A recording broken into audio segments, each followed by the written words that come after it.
From start to finish, our experts are here to help turn your vision into reality with free design services. Experience the benefits of personalized product recommendations and more. Start your next project with a free design appointment and schedule online today. Find your rhythm with TD Core, a whole new take on credit with no interest and So it seems like the Final Fantasy XIV community have spoken. There was a JT fan vote for the most popular Dawn character. And this was a poll done by Umadori, very famous portal to cover Final Fantasy XIV news, and Audrey is the one who credited some of these things. The sources all mentioned on point is quite a challenge picture of how people think about the characters, and even though it's a JT fan vote, there are thousands of votes, so we're talking about the masses, the wisdom of the masses here, and you can get a very good sense of how people think about Dawntrail characters. And I would imagine some of these sentiments are also mirrored in the Western community. Now that said, I'll be discussing this video all the characters with full spoilers, so if you have not finished Dawntrail, feel free to turn away. So as of recording of this video, this is the latest rankings, and I don't think the poll is closed, so things might still move around, and you can immediately already see the main character for Dawntrail, the one that has most of the voice lines, isn't in the top 10, so that's probably advice, and we'll get to that, but I kind of want to go down the list and talk about the characters now. So, Erenville, ranked as number 1, the most popular character in the JP community, and I kind of chuckled there a little because I think we all know why.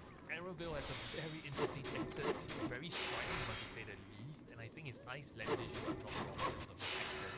Not to mention, the character model looks good, and as a narrator of the entire 7.0 MSQs, he definitely left a very heavy impression on me.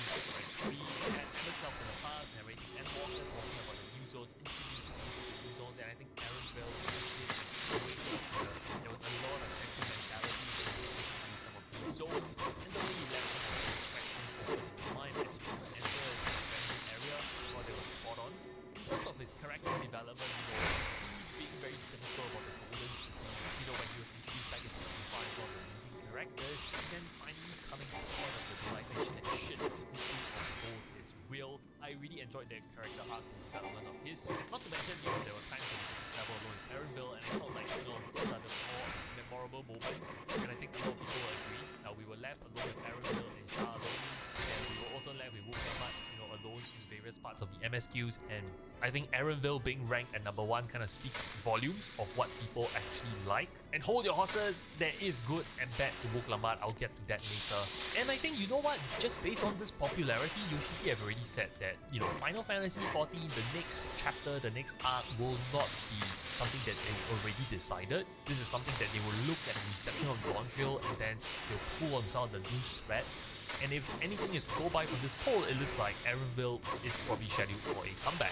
Yoshimi might also say, well, screw it, let's bring back the old Scions because maybe the main character hasn't really quite resonated with everyone. Wuklamad is still languishing outside the top 10. Maybe we need to bring back some familiar faces, but to me, Erenville being clearly in number 1 position, pole position, a whopping the only double digit in terms of votes, I think he is probably going to feature very heavily going into 7.1 all the way to 7.5 and maybe even in the new extension. Now, number 2 is one of my favorites, and this is why I was even looking forward to Dawntrail, in the first place, because quite a while back, I remember Yoshiki, he talked about it in an interview where he said Crow will feature very heavily going forward in the MSQs, and I remember covering this video a long time ago. You probably see it on screen here, and since then I've always been anticipating this arc of Trial because I felt that she had a lot of potential. The fact that she has Apple, the fact that she can hear Heidelin back in Endwalker, I felt that that was very interesting a narrative to explore, like her relation to the Warrior of Light, and then now we realize her parents, their origin stories, the Milalas, and their whole connection to a different shard and whatnot. That is just deeply fascinating to me. And Krau is a very wholesome character, right? She has always not been like the combat kind of ready, Scions of the 7th Dawn in the past, and then they gave her the Pictomancer kind of glow up, and so now Krau is the heat of the battle with us in the Pictomancer kind of role, and she's part of, the entire trust system now, so I really felt that I enjoyed Living Memories very, very heavily. It's one of my favorite arcs in the entire MSQ for Dawntrail, and Kral's backstory is really epitome of that. My favorite moment of Kral is definitely the one where she sat across her parents very awkwardly and they had the ice cream in front of them, and Oh yeah. it was just a funny moment because they don't know how to kind of reconnect after being, lost in touch for so many years, but they eventually found their footing. And on some level, I definitely felt that Kral deserved more airtime. And maybe you can say I'm biased, really, because I've been a fan of Kral for a long while now. I just felt like some of the pacing with regards to how their parents' kind of stories were resolved was a bit rushed, and I don't know if I would have preferred to resolve that before fighting the big bad. I feel like a lot of the attention was kind of placed on Sphene. It kind of occupied my mental headspace, and I felt that maybe if we resolved Krauser's arc a bit earlier, it would have been better in terms of a flow of a story. But nonetheless, overall, feel very, very, very positive on Krau. Can understand why she came in number 2. Then there's Baku Jaja, man, and this is like one of the biggest talking points when it comes to Dawntrail, isn't it? Like, I think Yoshipi kind of summed it up very well at the Japan Expo in France, where he was literally asked, hey, what does the 14 development team think of 14's community first over Baku Jaja? And Yoshipi was kind of like, I think he was chuckling, he was like half puzzled, like, wait, I didn't even know this is kind of a thing. It does boggle our minds as well. But Baku Jaja coming in third, I think a lot of it is definitely voted out of first definitely forms a big part of his vote, but I feel like another big thing that people aren't talking about Baku Jaja is that he definitely provided that source of entertainment that was needed. And that might be a very good way to put it, but if you think about Wook Lamat versus Baku Jaja definitely provided like more of a multifaceted, different faces of character, right?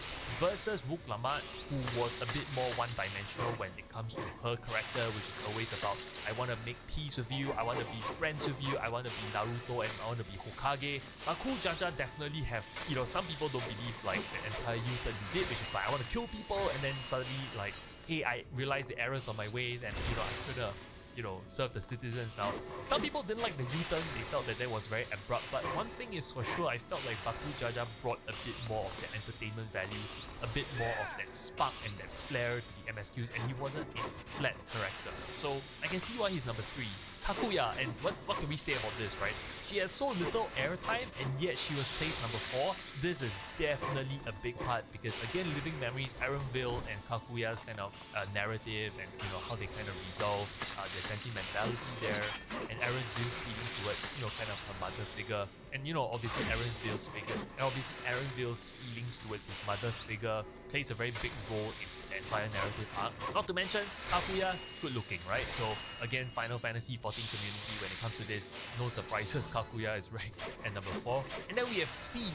I would say that I'm not surprised that Sphene ranked at number 5. We had early signs that she was the big bad, from the kind of way that she was acting around the Warrior of Light when you first met her, the way she kind of acted when she brought you around Solution 9, you can really feel like this person has Meteon vibes, and it's very similar to the way they have custom voice acting and all these things.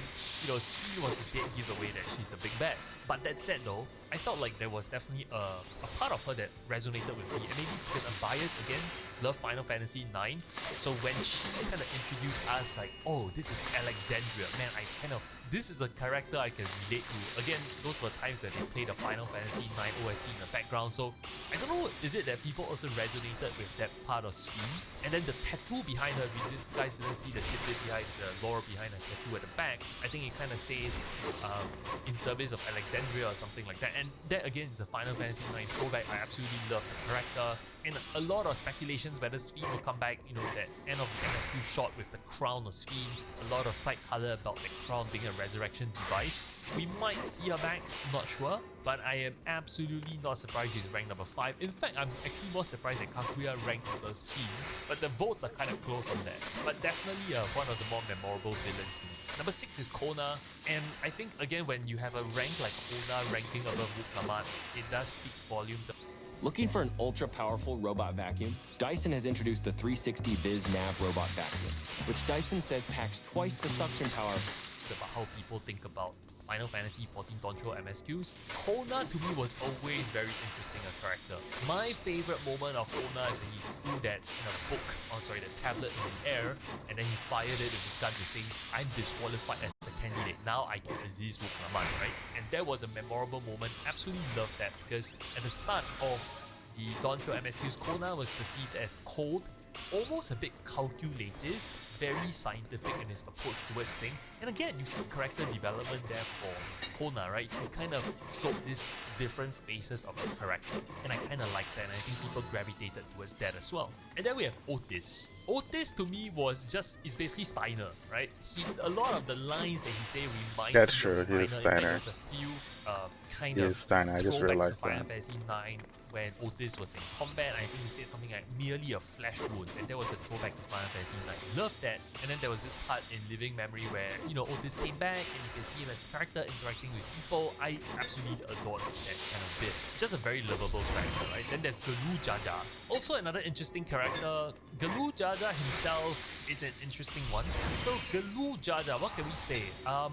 My impression of Galu Jaja was, it was okay. So Galu Jaja to me was an interesting character.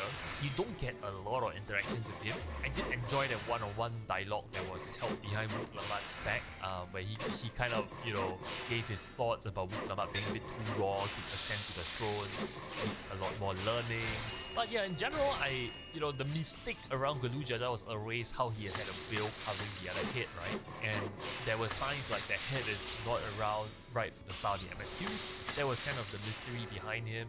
But other than that, he's really there as a plot device in my opinion, and rightfully so, because, you know, he is the leader of Yu Lao and he's stepping down, so plot device sounds about right. Number 9, we have Honey Bee Lovely, and you know, the fact Honey Bee Lovely? Honey Bee ranks within top 10 is kind of bonkers to me.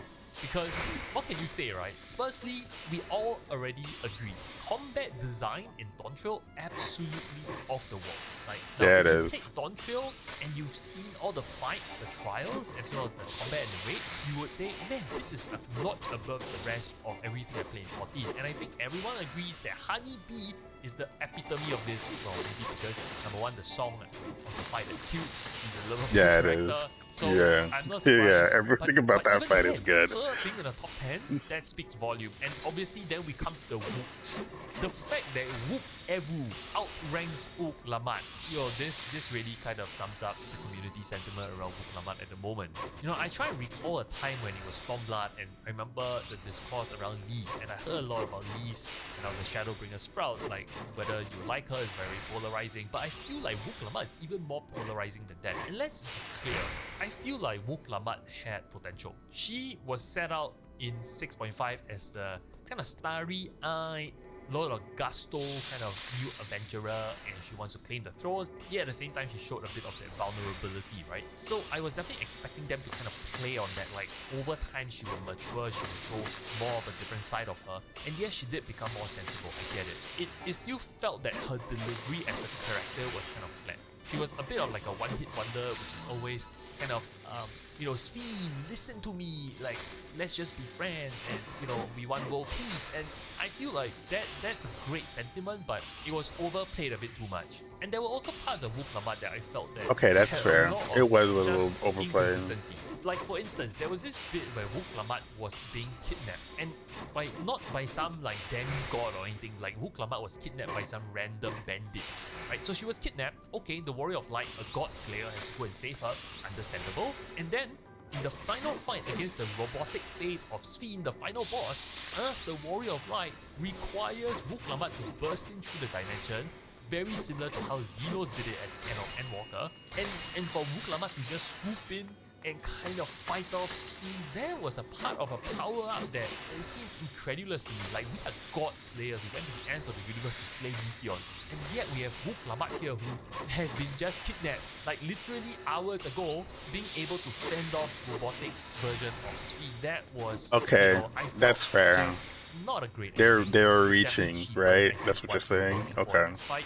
And I felt That's that fair, there was that's maybe fair. them trying to throw it back to the Endwalker kind of emotions, the sentiment of like Xenos busting in and saving They're them. reaching. I felt that was Yeah. unnecessary. Like, I'm totally cool with Wu Lamat trying to be main character, totally get the main character energy. She was set out to do that, and Doncho totally get that. But there was a moment where I felt it was kind of, yeah, we're trying too hard to try and pigeonhole her as like the main character there. Like maybe there's certain scenes that it's just better not having her around. Okay, like, that's fine. It was just better not to have Wu Lamat I get there. it. You're right. You're right. That is a little bit incredulous. You're right. The entrance was just very jarring. I don't know. You know, I thought that she had potential, but maybe in terms of execution, it just wasn't up to speed with what the community wants. And so you have a main character like Wu Lamat that basically takes up, I think if you sum up all the dialogue, the voice lines, the airtime, Wu Lamat probably has the most airtime out of everyone on this list, and for Wu Lamat to rank outside of the top 10, unfortunate. Now then we have a bunch of other characters outside of Wu Lamat, a lot of which I wouldn't go into detail, but I think one thing that we can take away from this, and this is where CS3 will probably look at the data and say, okay, what resonated with people? My guess is that we'll see a lot more Erendale and Krau coming back. My gut feel is Wu Lamat will play a bit of the least role in future expansions, where it's kind of like, okay, if we need to go to 3D or loud, Wu Lamat will be there to assist us. I don't see Wu Lamat being much of a crew that travels with us to 8.0, just based on this data, unless they pull kind of a 5.3 thing or a post-formed up patches where, man, they suddenly turn the MSQs around and Wu Lamat is suddenly positioned as a fan favorite, right? Unless the U-turn happens, I really don't think we'll be seeing a lot of Wu Lamat going to the next expansion. This is just my gut feel based on what Yoshi has been saying about how they kind of go off fan receptions about certain characters when it comes to deciding narratives for the long run. Anyway, love to hear your thoughts about all these characters in the comment section.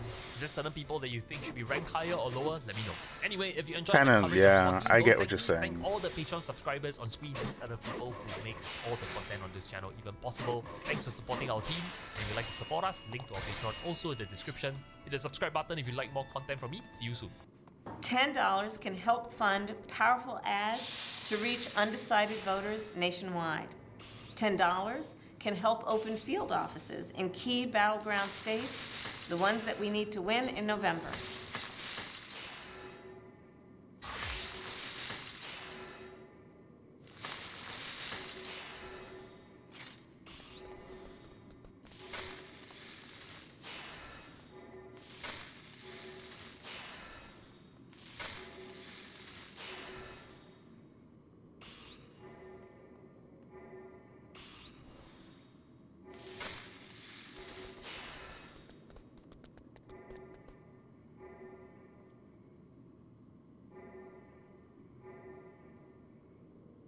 He has a lot of good videos.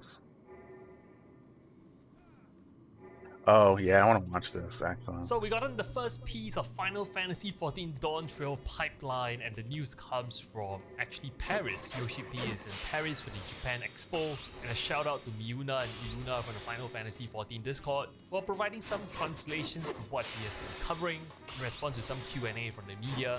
One of the most interesting things that Yoshi P mentioned though is that they're starting their attempts to create a 24-man Savage version of the raid content, and I think this is a deeply fascinating piece of information alongside some other great piece of news that we're getting from the entire Japan Expo. But I want to home in on this 24-man Savage concept. Before we even dive into what it implies for the Final Fantasy XIV community, what I do want to say is that it's great to see Yoshi and team experimenting. We need experimentation.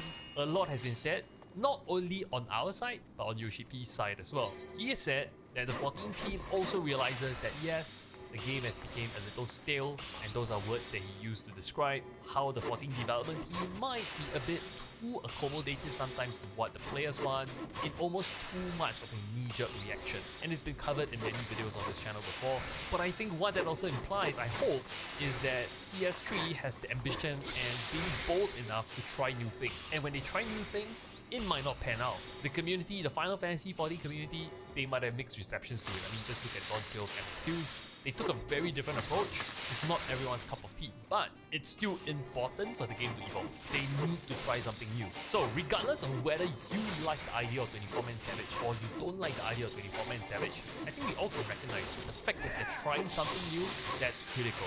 I would imagine Yoshi P as a young gun, when he was a younger producer back in Around Reborn, he was probably more gung-ho about things. Probably someone that is sticking more strict to his vision of how Final Fantasy XIV is, because back then the player base is a lot smaller, so a lot of the negative sentiments, they aren't amplified as much as they are on social media these days when 14 is such a big game. So nowadays, you know, in my interview with him during the media tour, he talked about how, you know, when they kind of make changes, it's like steering a car. If you've been steering to the right, you suddenly want to steer to the left, it can be very jarring. But the fact that they are starting to think about new concepts like that, we have to applaud them, we have to encourage them, because this is what will drive 14 forwards for the next decade. Alright, on to the actual arguments for a 24-man Savage content. There's no hint of a doubt, Final Fantasy XIV has always been celebrated for its MSQs, but the other big voids outside of MSQs is the raid design. Mechanics are really cool, just have to look at some of the Dawntrail combat content, right? Some of the mechanics are really creative, and I won't spoil it for you, I know some of you are still working through the MSQs, but just look at, you know, the final trial, look at some of the new dungeons that you're doing. Those are things that we haven't really seen before. The people who create combat for endgame, they're really talented people. On top of that, you pair that with Soken's music, and you get those epic raids that, you know, really defines what MMO combat could be. And I feel like from the strategic depths of an 8-man Savage all the way to the more epic scale of 24-man Alliance raids, it's no doubt the game offers quite a variety of experiences. But there's actually untapped potential, which is literally what Yoshi-P is homing in on. Kind of an intersection of these two things that I mentioned. A 24-man Savage raid. Now for most of 14's players, we all know that Savage kind of represents a more challenging content for the bulk of the population. It requires a bit more precise execution, a better and deeper understanding of your job roles, and way better teamwork amongst a group of 8. And up until now, this level of difficulty, aside from maybe the Baldision raid, the Delubrum Savage raid, it's always been relatively confined to just 8 men. And I actually feel that the 24-man Savage raid could fill quite an interesting role, quite an interesting gap in 14's endgame combat scene right now. Because you have the 8-man raid Savage. This is the backbone of 14's endgame for many players. It's released in tiers throughout an expansion, and there's intense challenges, there's careful coordination and mastery of game mechanics, and they provide the highest item level of gear outside the ultimate raids, often seen as like the true test of a player's skill for bulk of the population until you venture into ultimates. And then speaking about ultimates, this is the absolute peak of difficulty in 14. They are designed for, you know, the top percentage of players, the most dedicated and the most skilled. And these are marathon encounters, you know, over 10 minutes worth of kind of combat sequences that you need to nail perfectly. So it doesn't only test complex mechanics but also stamina and focus. Then you have the more casual, on the bigger scale side, the more casual 24-man Alliance raids. It's usually focused on visual spectacles, it's focused on storytelling and lore, and it's designed to be mass appeal, you know, wide range of players. And they offer a more casual experience compared to the Savage content, the 8-man raids of Savage content more specifically. And Alliance raids often have mechanics that can be overcome through more like perseverance, mistakes, rather than... How much should good car insurance cost you a month? $80? $120? No.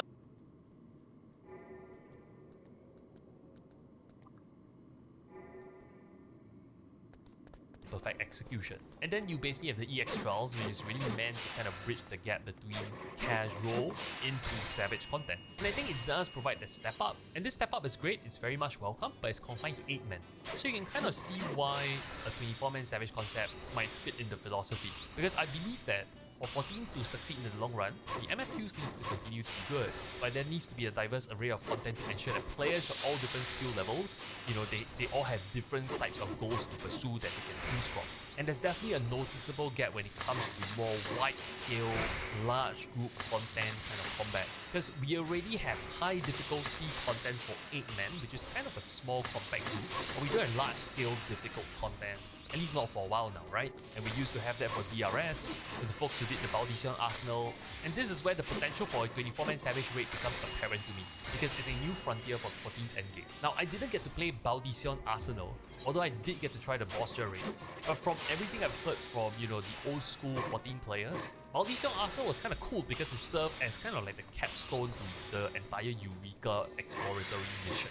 And it wasn't designed as like a Savage content, it wasn't labeled that, but it definitely felt like a, you know, important and significant challenge, a step up in difficulty that requires coordination from a massive group of players. And yes, it's not everyone's cup of tea, but the people who love it, they really love it. The same thing as DRS. I think the biggest fun in that is the kind of coordination that is required from a large number of people. Again, it might not be everyone's cup of tea, but like Sakaguchi-san, who created Final Fantasy, said he thinks 14 is actually a theme park for Final Fantasy players and fans. And the theme park naturally has different rides. There's the roller coaster, there's the Viking ship, there's those little teacups that you can spin on, or if you just want to chill, you can sit at the cafe and sip coffee. Point is, more variety in combat content is great, and I think 24-man Savage for Alliance raids could appeal to some people. Just imagine you are part of 3 different current statics. You've cleared Savage, and you're kind of done for the tier. Why not merge all 3 groups of a 24-man team? Go do 24-man Savage Alliance raids. That could be a cool way to kill time. Because I honestly feel that the vibe of raiding in a small group like 8 players is great, it's cozy, lots of nice banter on voice chat, but it's a very different atmosphere when you raid in a way bigger group. The gratification that you get from coordinating a big group of players is way more amplified and way more significant than coordinating 8 people. And again, I know DRS, the Eureka raids, they weren't all well received. There was also mixed reception to these kind of raid content, right? But again, there were people who appreciated the fresh challenge, and the sense of accomplishment from clearing these raids was significant because of the trouble of coordinating that group of players, that huge number of players.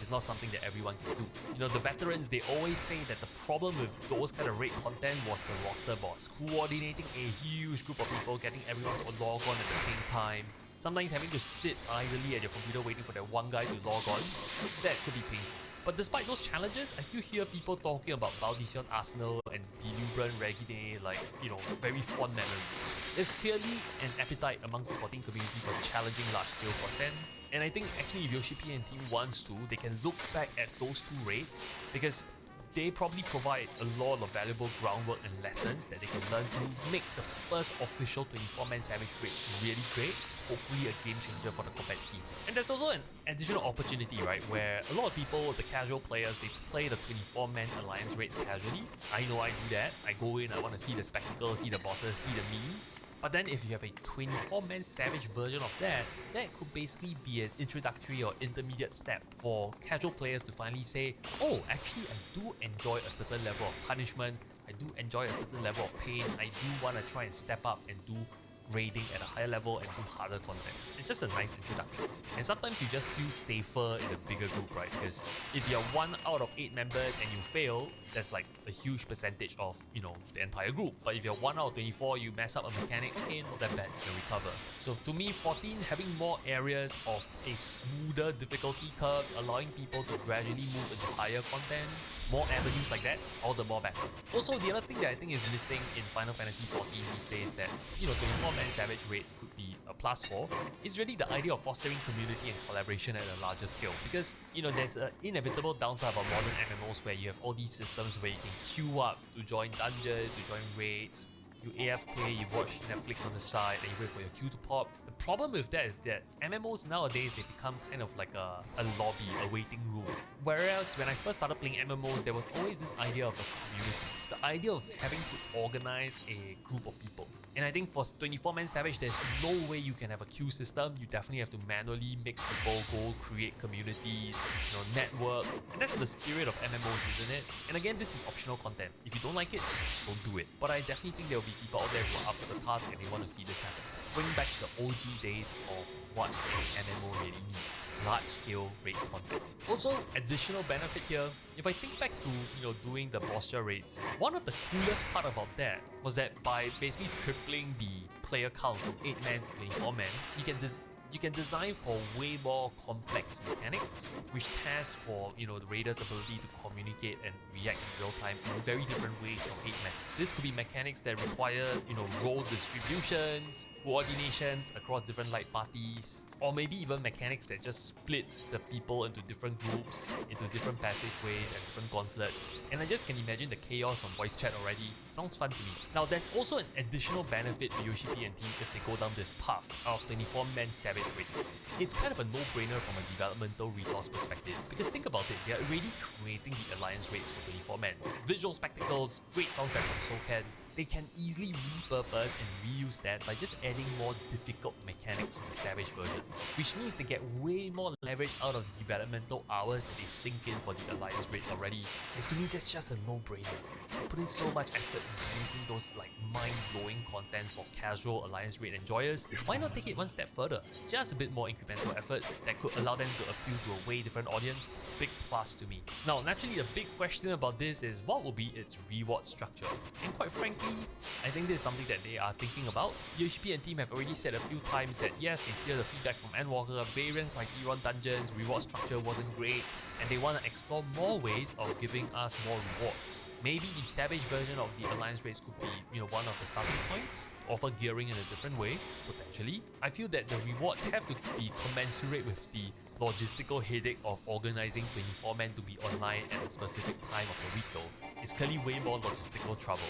The reward structure has to be pretty compelling as well. Also, not to mention, a 24-man Savage raid scene could be very cool as a segue into more community events, more community competitions. Think about like inter-FC raid tournaments, things like that, right? Simple things like that could be, community driven, it could be fan driven, and it could be a fun way for everyone just to stay in touch.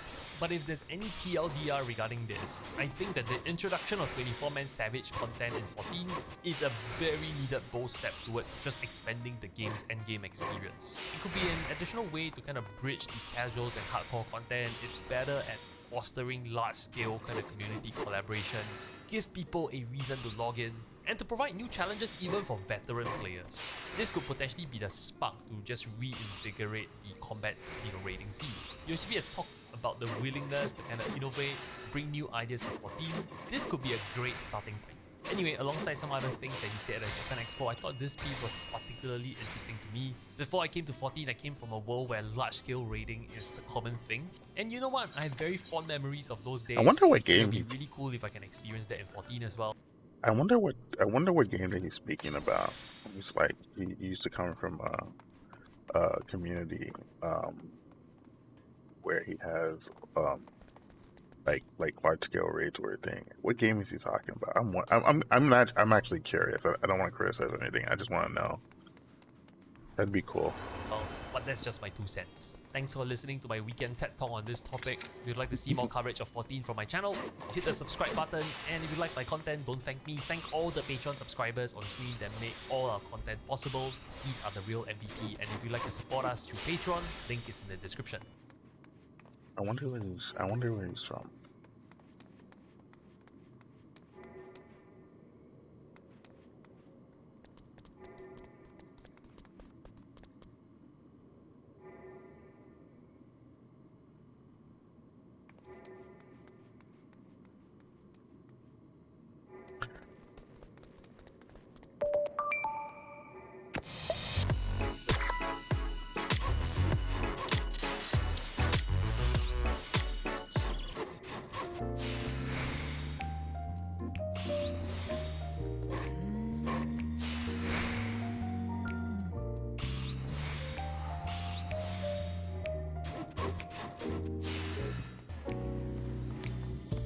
Crossroads standing here, not a star in the sky to guide me tonight. If we're lost in fear, deep in darkness, drown my cross. All this pain inside of me, don't know where it starts and when it'll end. Try to tame the agony as I close my eyes and scream to the wind.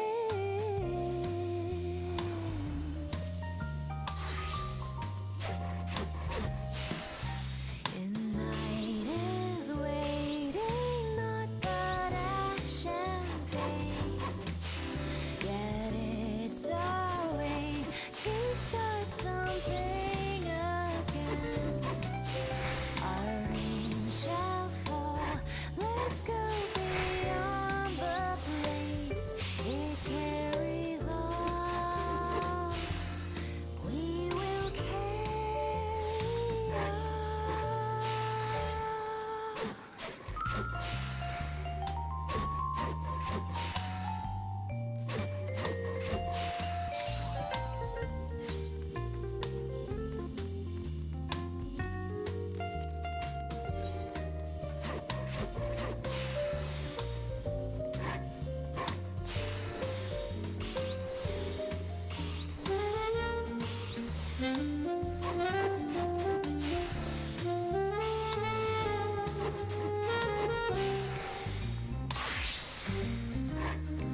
everyone. Today, it's a little bit of a twist on the whole modern music, rock music journey that I'm undertaking, but I think you'll kind of begin to understand the why and the how in a few minutes. So, Oh, not this is very One long Wing Angel. ago, No, some I just realized it's One Wing Angel. It is One Winged Angel.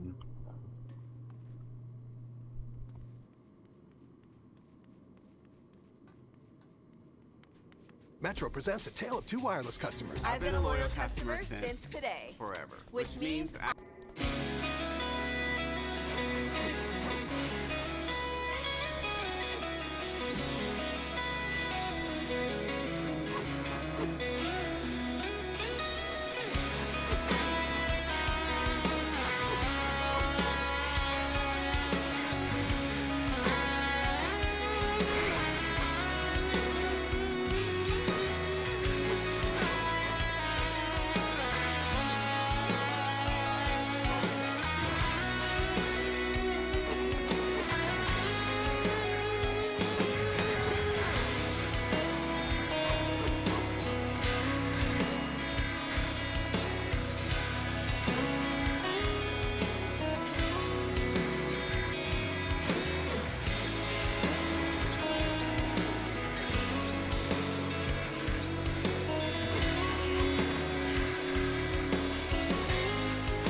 I know you don't want to see Donald Trump retake the White House. I know you don't want a nationwide.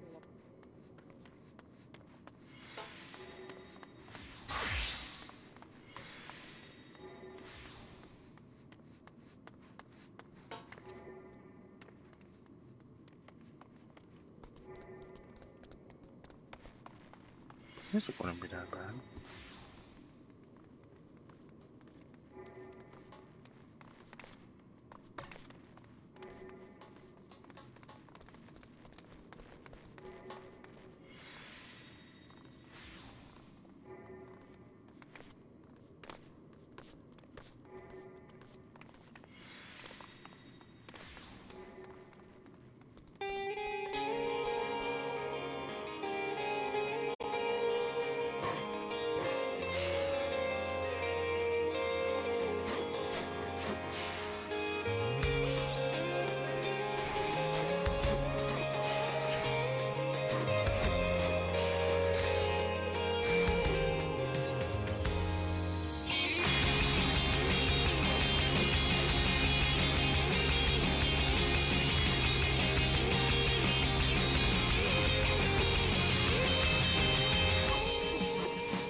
Good.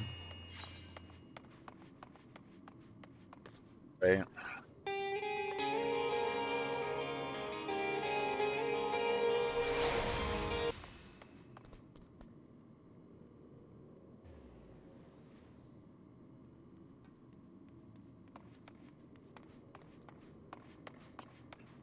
Just right. Sorry.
think I'm gonna start cutting carbs. I need to drop my belly fat.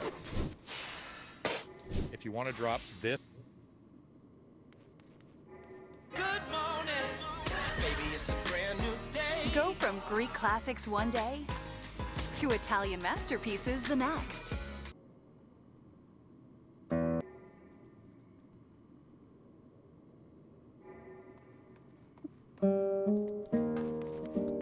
I could literally do the entire album.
$10 can help fund powerful ads to reach undecided voters nationwide.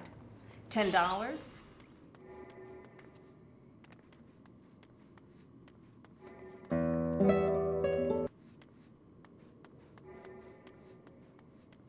Oh, really?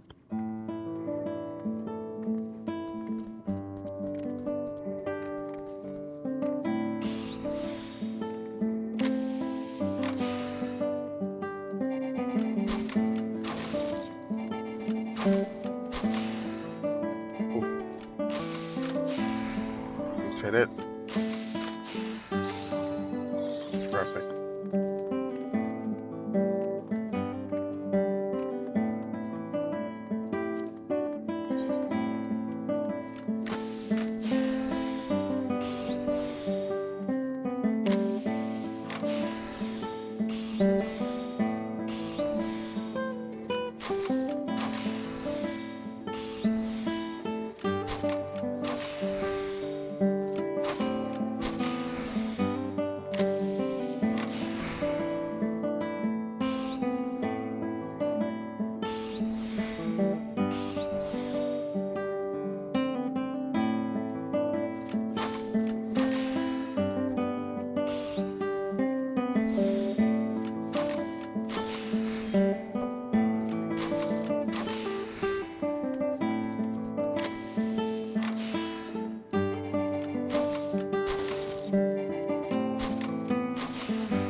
Come on, please.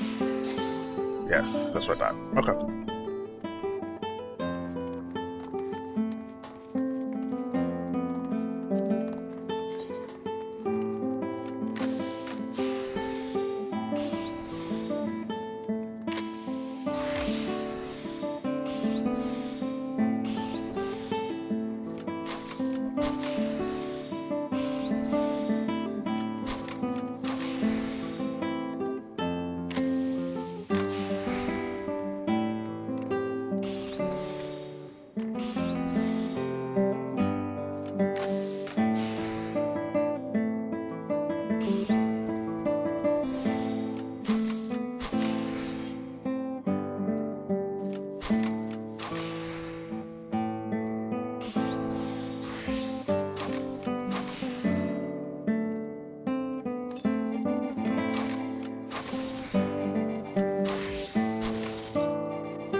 Here we go. Heads and take off.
Oh my god, I was muted the entire time. Hey Yoko, how's it going?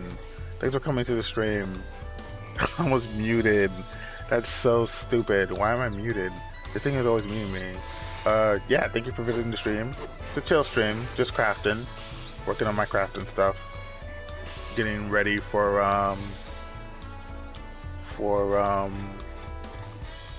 yeah, I'm so sorry. The tool that I use to stream has been muting me for like no reason lately. Even though I don't ask for it. But yeah. Yeah, how's it going? I'm just crafting. This is like something that, you know, people who play Final Fantasy XIV do. But it tend not to get celebrated a lot between all the other stuff that people do in Final Fantasy XIV. So I'm just upgrading my gear. This stuff can be this stuff can be pretty brutal. But enough about me. How's your night been? You know, how have you been? Long time no see. You know.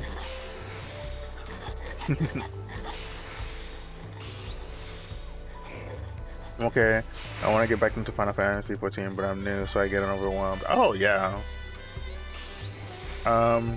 Well, it's never a bad time to get back into Final Fantasy XIV, you know, and you know the newest expansion has like, you know, mixed reviews here and there, but you know, so much MXQs. Yeah, actually, so now that you've said that, which expansion did you stop at, if you don't mind me asking? If you don't mind me asking. Just to get a you know, it wasn't like was it Realm Reborn? Because yeah, then I understand that's a lot of story to go through, you know.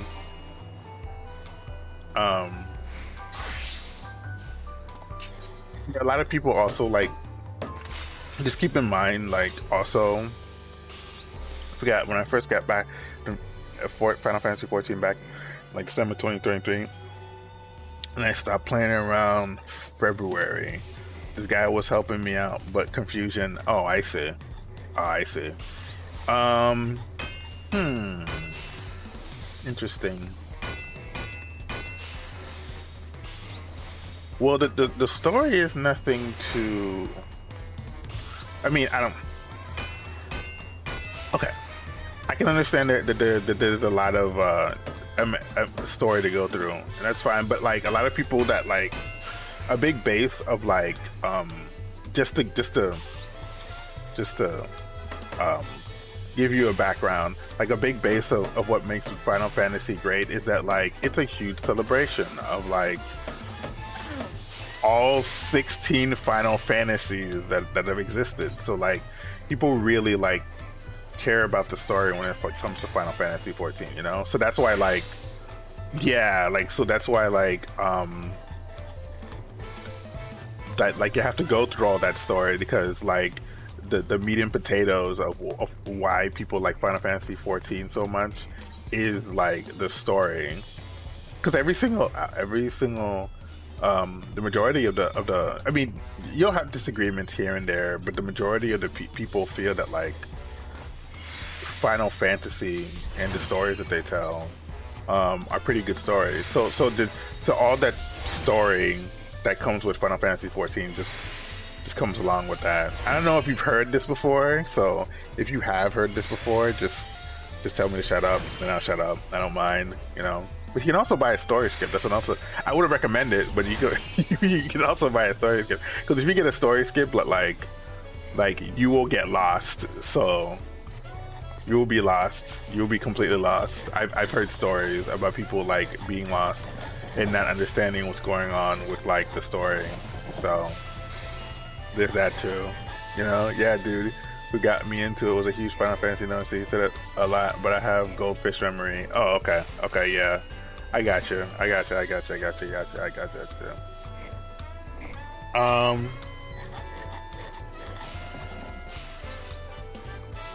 MSQ, yeah, I'm so lost doing MSQs.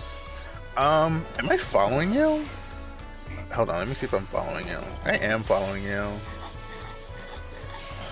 I'm following you.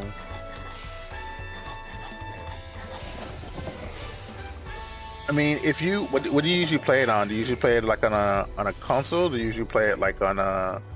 Yeah, I'm sorry, it's so cool. I like bunny ears. Yeah, thanks. I love my Mel Vieira. He's awesome. He's pretty awesome. I forget what I know. I used to be a Rogaden before I did PC uninstalled it a Wildcat. Okay, cool. I don't know if you. I don't know. The best I can say is if you. Do I have you on Discord? Do I happen to have you on Discord? Cause in between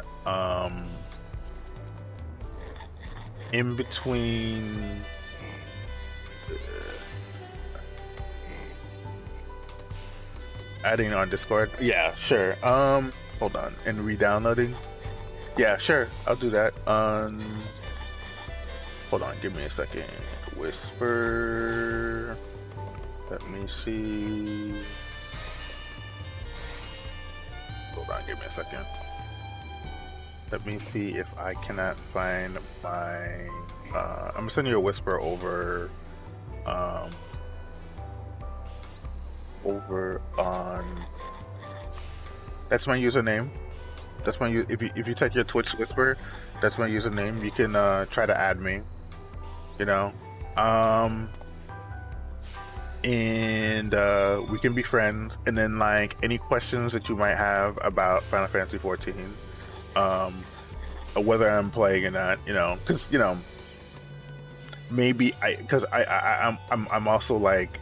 I'm not unsubscribing right now, but I'm thinking about times where I might want to unsubscribe. So like even in the long term, right? If I decide to like unsubscribe for a certain period of time, you can still ask me questions because I know too much about this game, you know.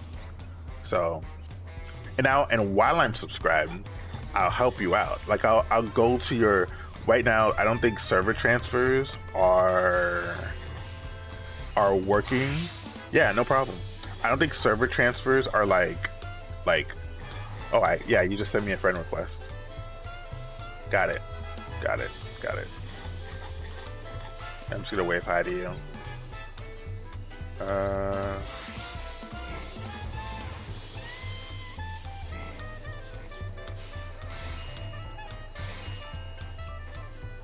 Yeah, so any confusion that you might have, I'll try to like answer them. I got you on Discord now.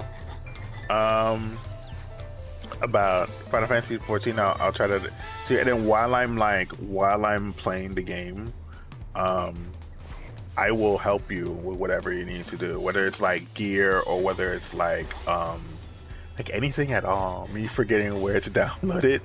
Did you get it off of Steam or did you like buy a copy off of like a retail copy?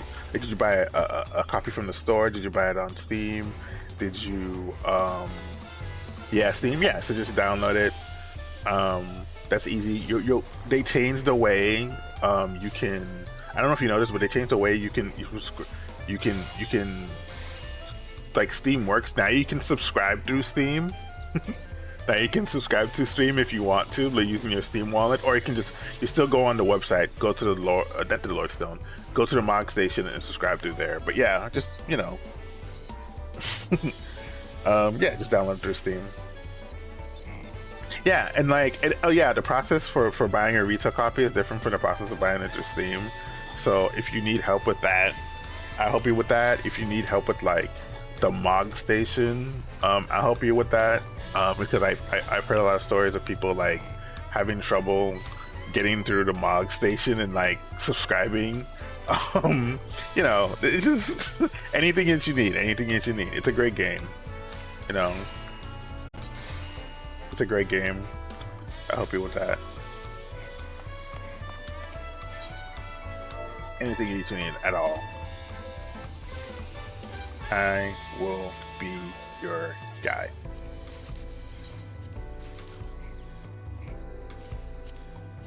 Yeah, so feel free to ask me questions. And even now, you can ask me questions, like anything that you're like curious of. My pleasure, man. My pleasure.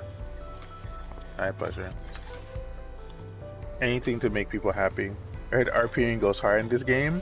You might wanna. So another person that will have. I personally haven't RP'd in this game, But another person you can have is Chronically Kiki. Let me see if I can. Chronically Kiki. She's thinking about getting back into. She's thinking about getting back into Final Fantasy 14. RPing. She's actually engaged with the RP community. If you want to subscribe to her, and whenever she's on every once in a while, if you want to subscribe to her, and then like when she's on, just tell her, I talked to you, and like ask her any questions about RPing with the Final Fantasy 14 community. I can assume that since she's interacted with them before that community, that like she'll be happy to answer questions. So yeah.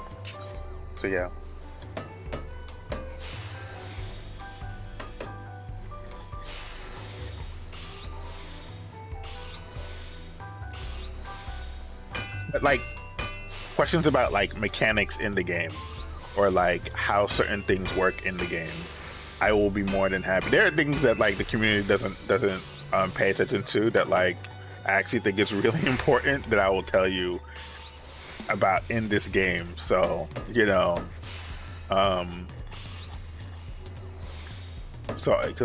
I'm like that. So just ask.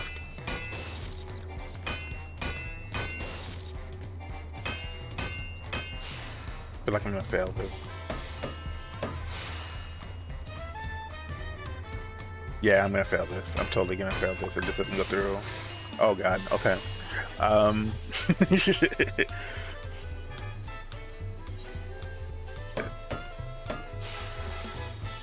Wrap my Square Unix password.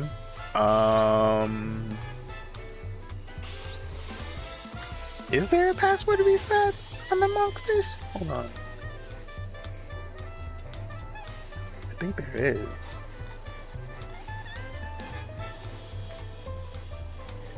Give them a call. The last thing I remember doing was the Rogue Bandit quest to become a ninja. Oh, okay. Damn, that's actually one job that I think is ignored a lot on Final Fantasy 14 that I need to pick up on because people are being ignoring it. Like I see other people play ninja and I'm just like, I have a feeling you're playing that wrong.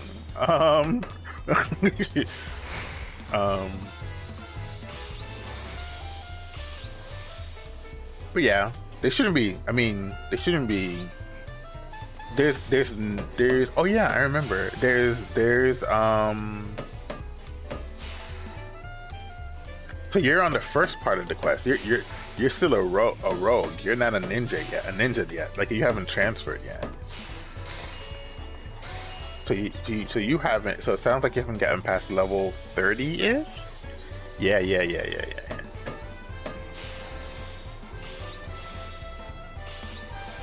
I personally think I'm around there right now too.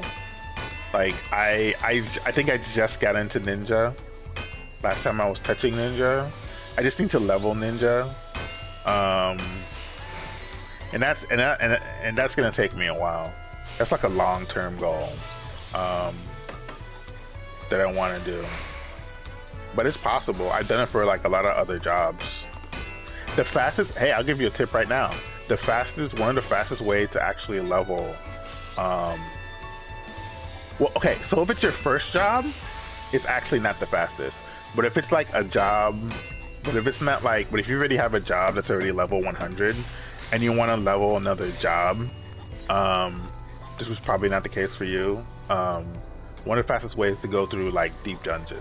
So, but otherwise, it's just better to just going through the main scenario quest should probably be good enough for you. If it's the main scenario quest, can't wait to play with you. Yeah, I'll be happy to play with you. It'll be good. I need a partner. It will be fun. Let me tell you. I will show you and help you with any. When I had an FC, I used to help people with like everything. Like all people had to do was ask. Because I feel like that's what a good FC leader would do. You know, just helping like newbies like get through stuff, you know? So I would be more than happy. Yeah, exactly. I can show you the world and then some. Exactly.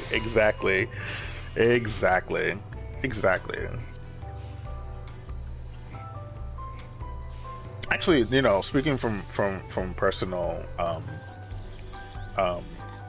speaking from like personal goals that like I want to do in this game, with, you know, life permitting, I would like to do as much content in the game as it offers, you know, within reason, you know, giving like my restriction as like a human being, you know. So yeah, that is something that I would like to do. You ever just play a video game and then like you like the video game so much that like you just want to do everything within the video game, but you want to do it within reason? Like you don't want to be like an absolute what's the term?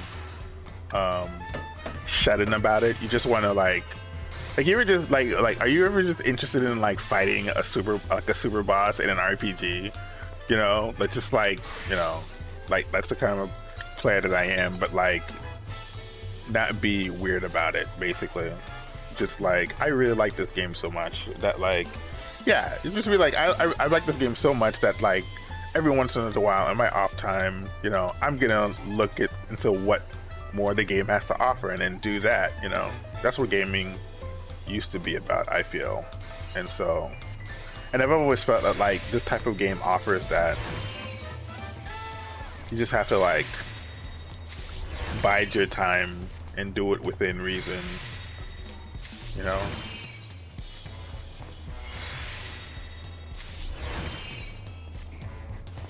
So yeah, I will do that.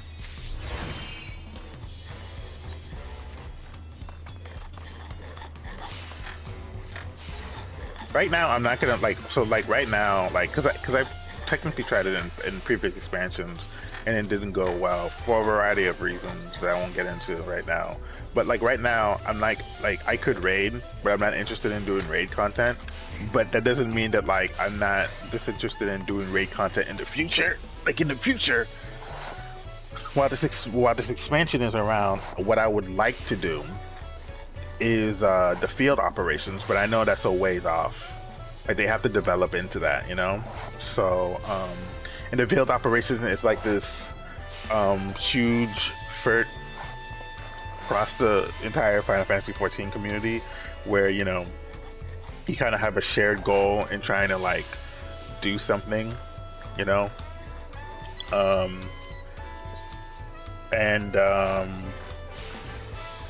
That's something I'd be more interested in, you know. Let me see.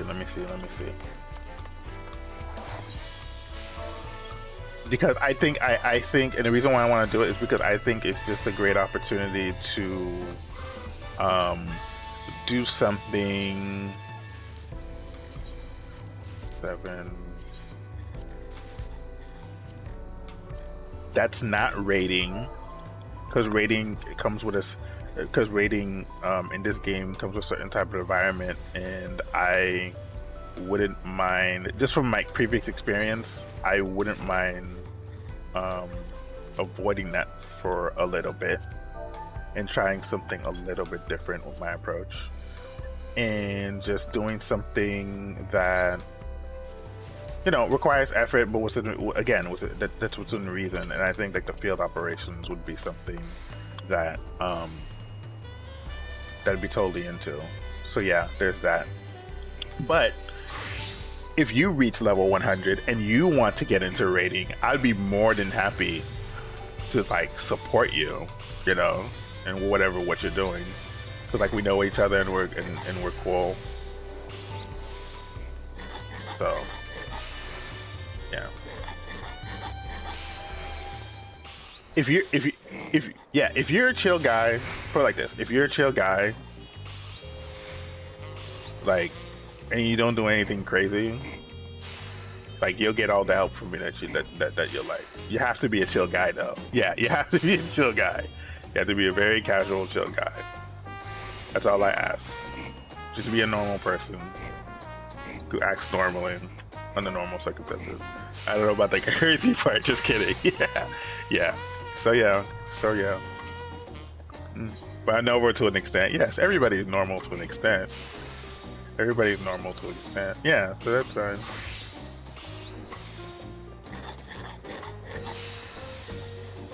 What can I, if you don't mind me asking, what race did you play when do you remember what race you were playing when you were playing? Did I do this right? The cat one? Oh, okay. No, that's cool. A lot of people like the cat one. I think I just fucked up right now, but I'm okay now. Which one are you? Vieira, obviously. I think it's called Makote, the cat one. Yeah. That's the cat one. Makote. Vieira for Final Fantasy 14. But it was only like Fran. Like it was only Fran in Final Fantasy. I said 14, I meant 12. Final Fantasy 12. Right. Speaking of which, I need to go back and like beat Tiamat in that game. The only reason why I haven't done that, to be real with you, is because I'm worried how many times I'll fail before I succeed. That's the real reason. That's the real reason. I've gotten close though. I've gotten him down to like 20%. Yeah, I'm not gonna lie about that. I've gotten him down to like 20%. It's just the rest of the 20, and it's a long ass fight. It's a really long ass fight. Let me tell you, it's a fucking grind. But like, Tiamat's no joke. I do need to go back and like try to finish that though.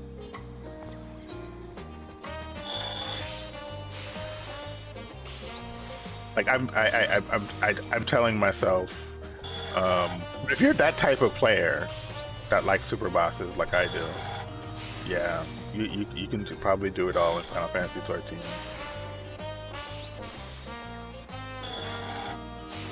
Yeah, so you know where to find me. Hit me up. Just hit me up. I even teach you crafting if you're interested. Like what I'm doing now and why it's important.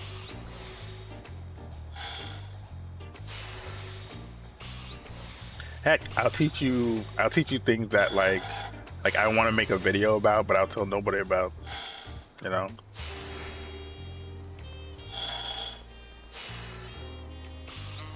Yeah. There are certain things I want to share. Me trying my hardest to remember my security questions to reset my Final Fantasy dungeon. Yeah, sure.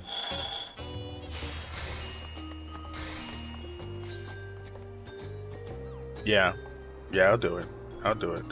Because you know, at the end of the day, another thing. At the end of the day, I feel like if nobody knows, then like, you know, people then will never know how to get the most out of this game, and they genuinely want to get the most out of this game. You know, I keep it on DL. Yeah, please. I have very, what am I trying to say? What, the alpaca that I have here? It's a minion. That's one of the many things that you can collect in Final Fantasy 14, the minions. Hold on, give me a second. Let me finish this craft. You just randomly collecting these things. And there's like and no pressure to, I know I just keep things around. Yeah. Yeah. So, yeah, this is not an alpaca. This is an alpaca minion. So let me teach you this right now. And there's all types of minions that you can get from this game. I decided to roll this one out because, like, one of the themes in Dawn Trail is alpaca. Is that like instead of like chocobos, they have alpacas. And so I'm just running around with this instead. Like and I earned this. Before I got this, what did I use? Where's Garnet? before. Where's Garnet? Where's Garnet? They could look at all these fucking minions that I have.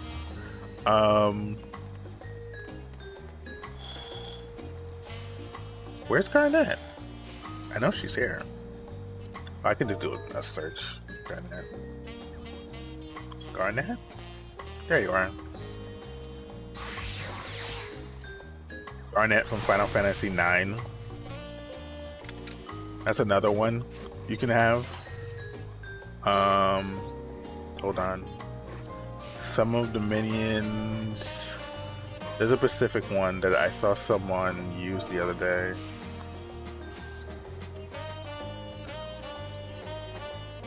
Just found. Come on, it's a ferret. It starts with F. I guess it's not called ferret in the game, but it's definitely a ferret. Hold on, give me a second.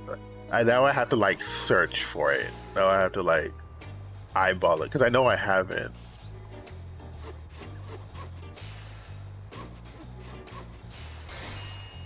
This do it? I don't think this will do it. I don't think this will do it. Let me see if this one won't do it. Back in.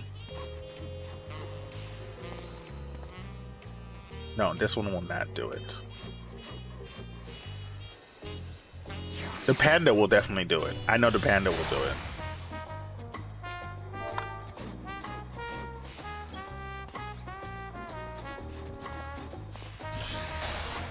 See? Check that out. He'll crawl right on you, and he'll stay there. And like while I'm crafting, he'll just be there.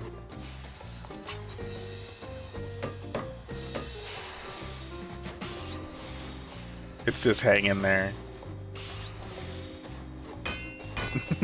Right? Right? like a little buddy.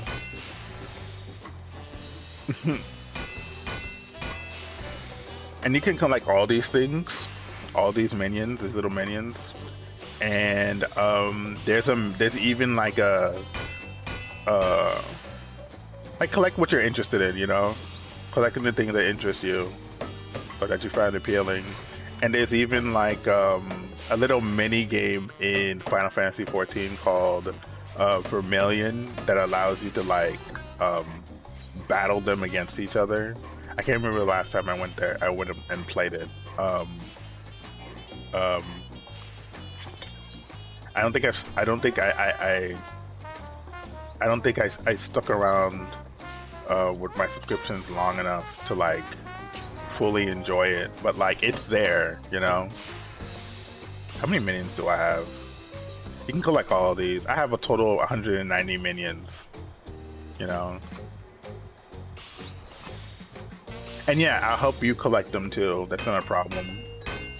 How much is a subscription? I think it's like $20 a month.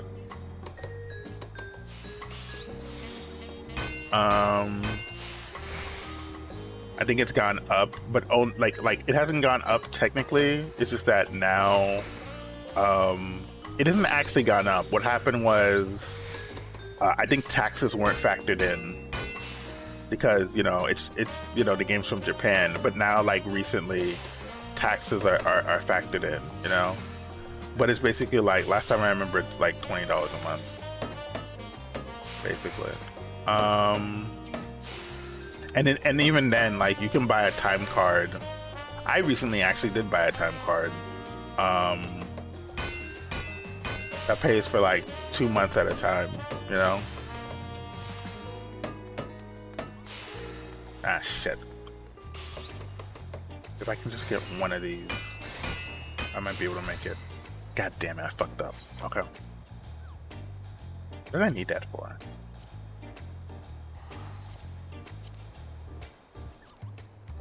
Wait, I didn't know I didn't make the pliers. Of course I didn't make the pliers.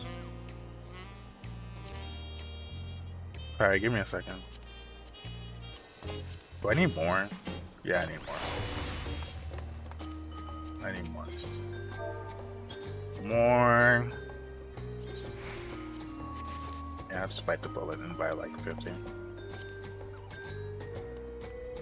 But yeah, that's what my subscription is. Last time I checked.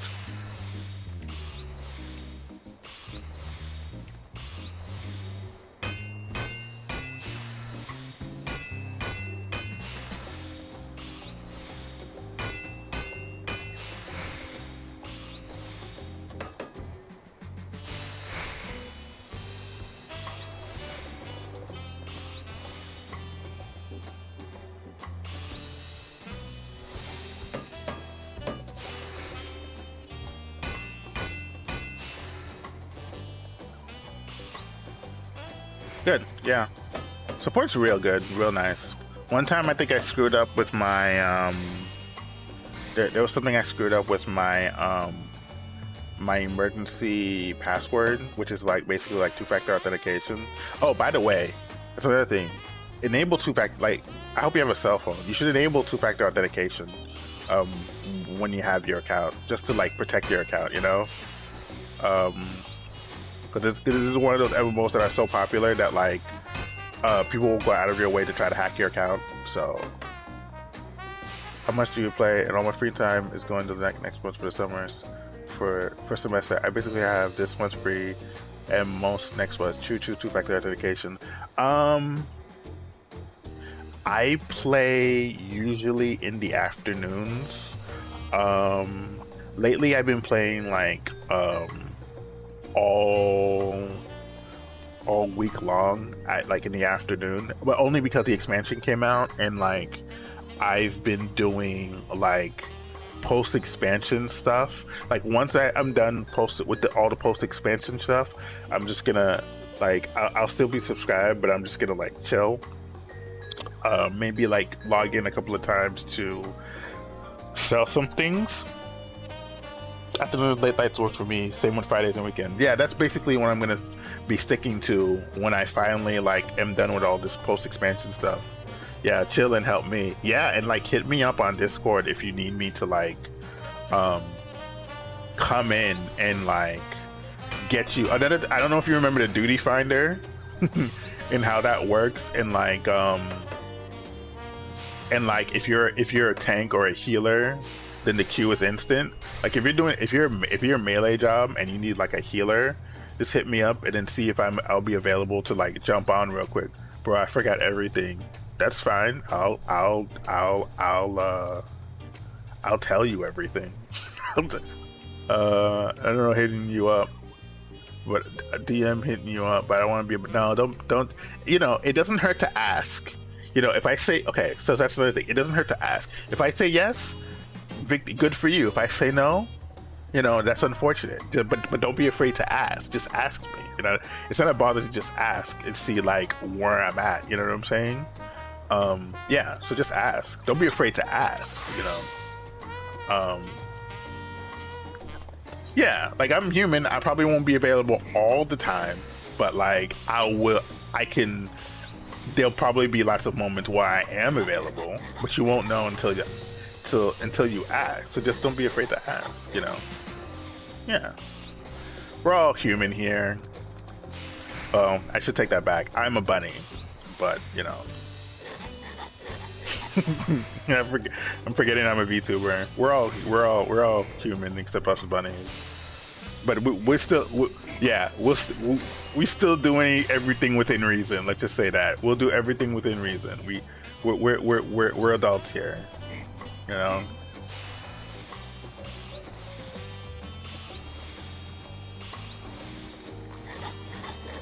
And you know, just little things like that, like because like a big thing about Final Fantasy 14 is that it's one of the most social games that you can play. Like it's really like you have to be social in order to get the most out of this game. In my personal opinion, that also means like knowing the type of people you want to hang out with and the people you don't want to hang out with, you know? Just like, you know, when you're hanging out with people, feeling them out and like knowing where they stand, you know? You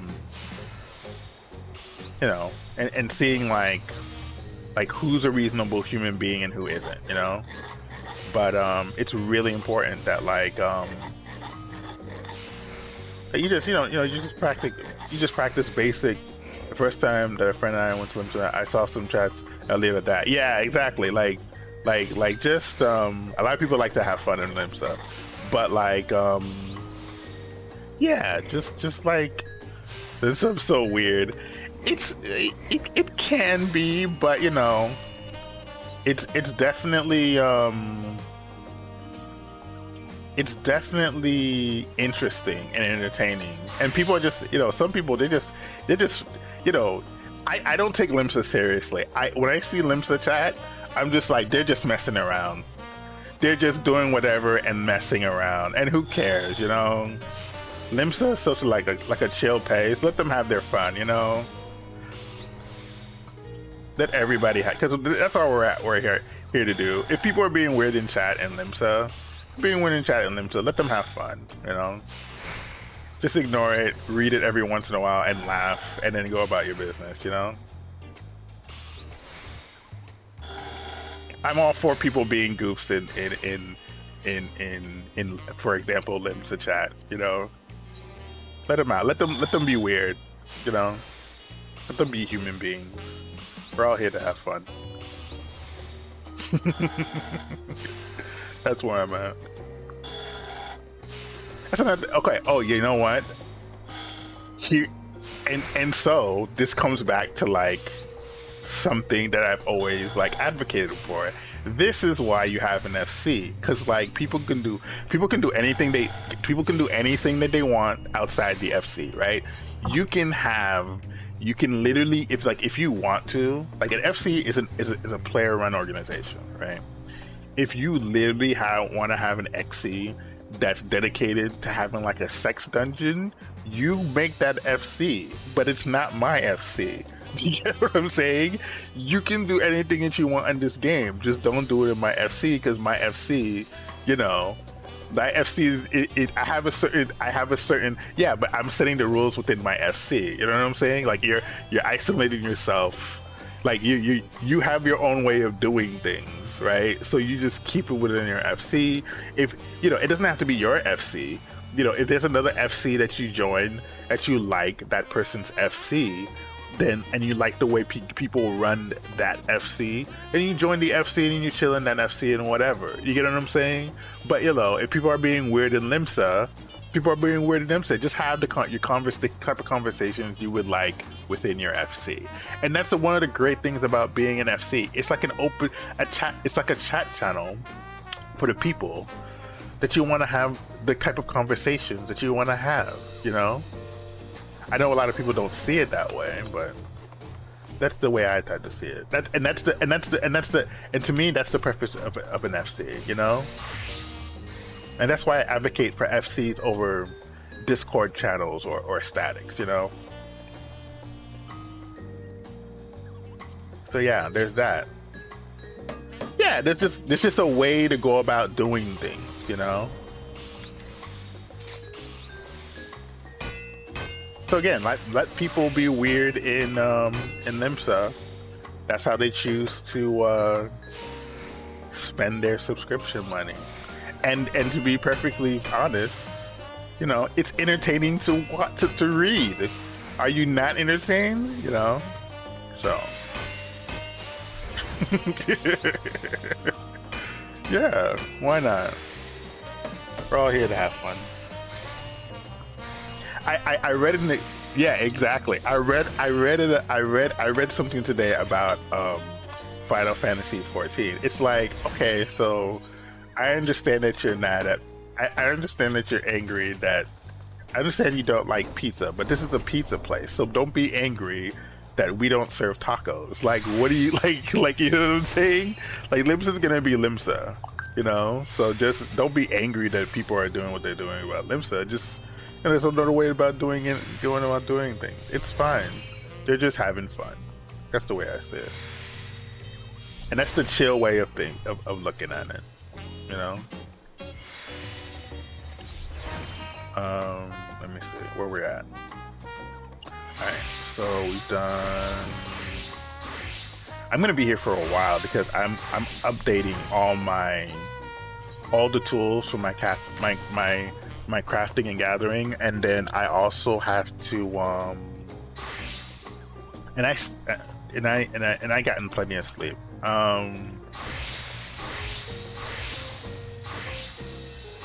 Wait, is the only thing I have left to do the culinarian knife? Yeah, that's the only thing I have left to do. And then I'm back on I'll be here for a while too, but I gotta be right back. Okay, no biggie. No biggie. No biggie, no biggie, no biggie. Wash my hair, it takes a hot minute. Cool, cool, cool, cool, cool.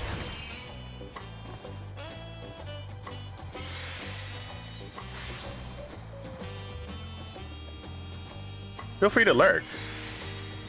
I hope support emails me soon, and they did. Cool, cool, cool, cool, cool, cool, cool. Yeah, the Square support and Square Enix in general.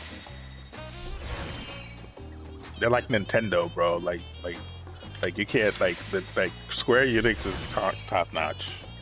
Like I love that company.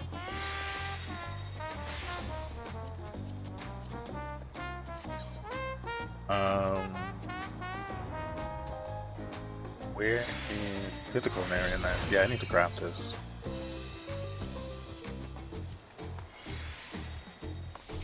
And the game industry right now, like American game industry, isn't doing so well. But Square's just there's all types of messiness happening in the American game industry. But Square's just it's just collecting money.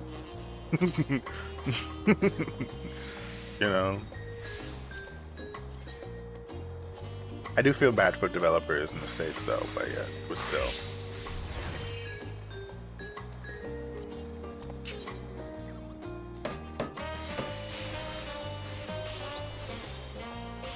Can't go wrong with Square. You can't go wrong with Square nowadays. That's all I'm saying.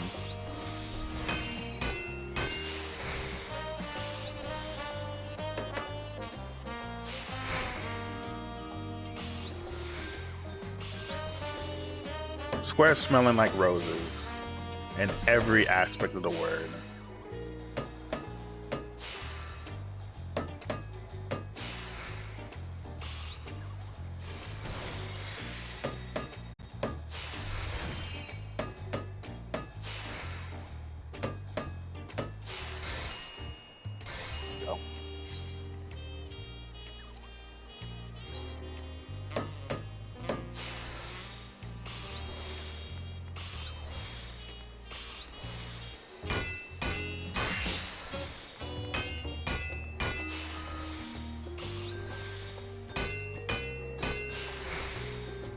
Tataki.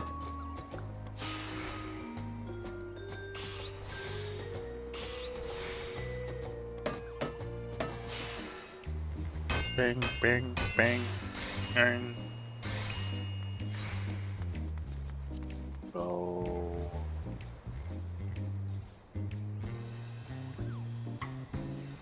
Can we just craft this now? Okay.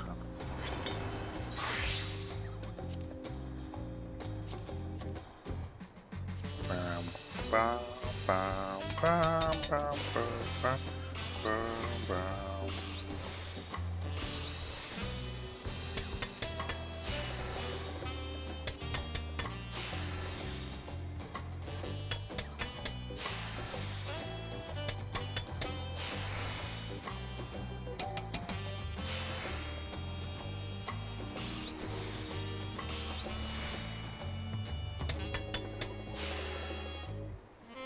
Damn it. I wish I could.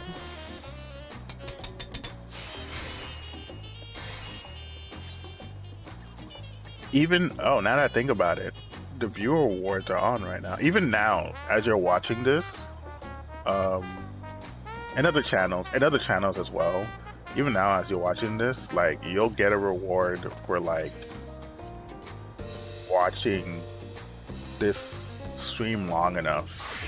And you know, you don't only have to Yeah, I got something. Yeah, you don't only need to watch my stream. You can watch like other people's streams, but I think if you watch, like, you'll get food, you'll get uh, Aethernet tickets, which will have help pay for like you teleporting for free. And if you watch for like all the any Final Fantasy 14 stream for like 6 hours, you'll get a free a new mount. So, and I think I don't remember how long the campaign lasts, but it's gonna end soon. I think it ends like on the 26th or something. Don't quote me on that. But it ends soon. It started at the beginning of the month. You know, it was like an all type of month thing to celebrate the release of the expansion. So. But even if you don't get the mount, you should definitely get like the tickets and the food to help you like level and stuff like that. So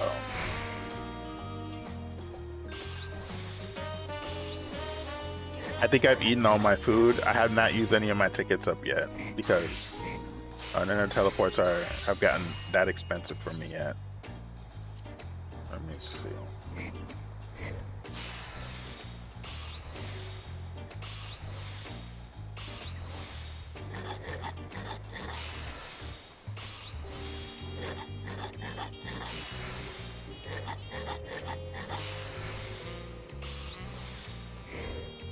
What server are you on? Now that I think about it. Do you remember what server you were on when you were playing? If you're still there, you might have walked away for a second.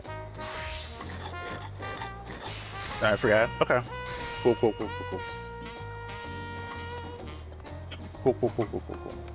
Yeah.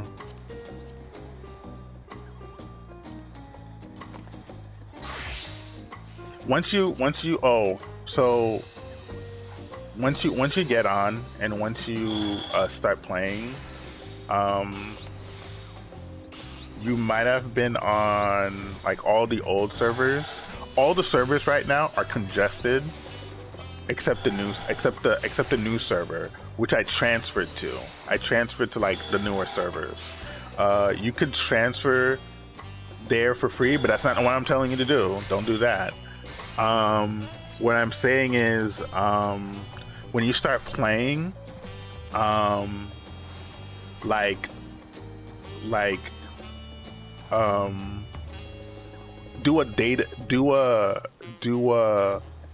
on another server. Don't transfer your character to another server. Just like when you log in, you're gonna right click on your character and it's gonna ask you like what data center you want to log into. Like it'll give you that option. Like try to log into one of the newer servers. And if you need help with that, I can help you with that. That's not a problem. Right?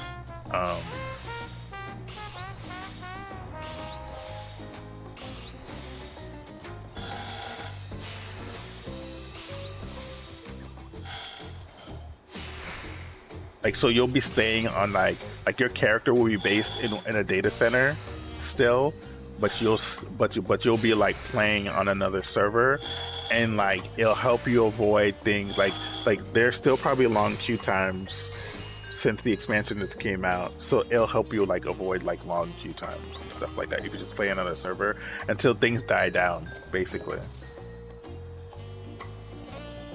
When that is, who knows? Probably for another couple of months, as people are completing, like people are probably still working on the raid content. That's probably so it'll probably be after like people finally like clear all the raid content. Gotcha, I'm downloading right now. It's resetting my password, so be right back now. Okay, cool.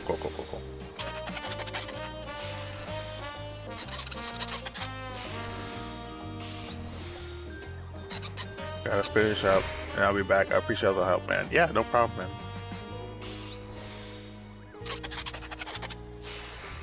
No problem at all.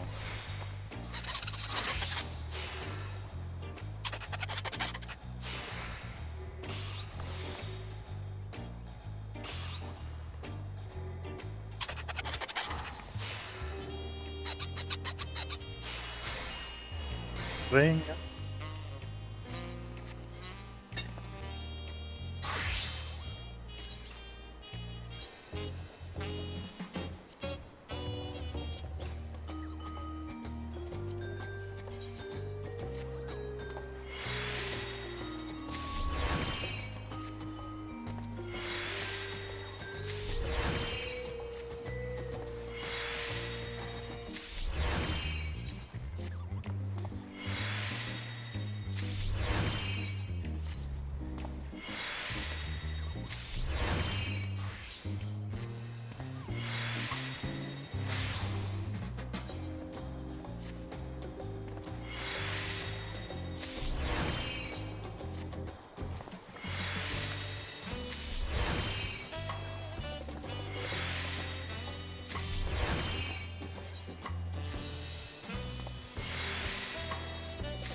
ahead.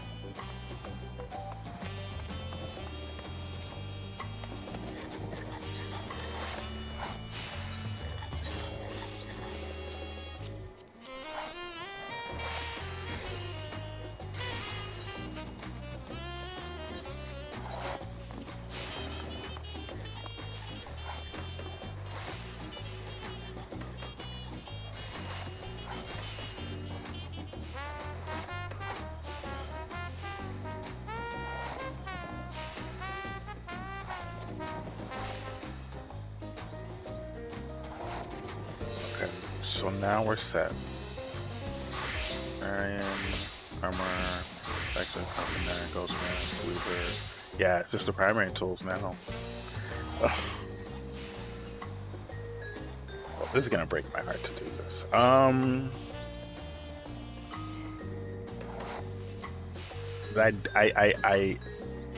I do need to upgrade. Oh, yeah, that's just the block. Item comparison. Yeah, it's not that far off, but it's still an upgrade. I should still upgrade. Like, should it ignore this?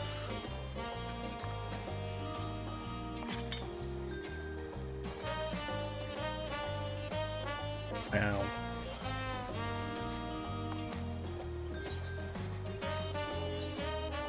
Should I ignore this?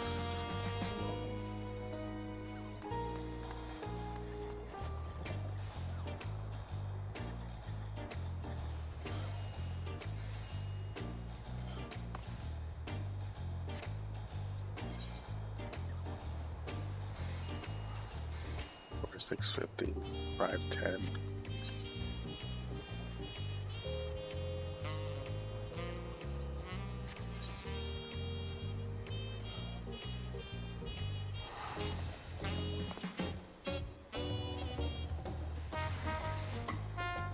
That's upgraded.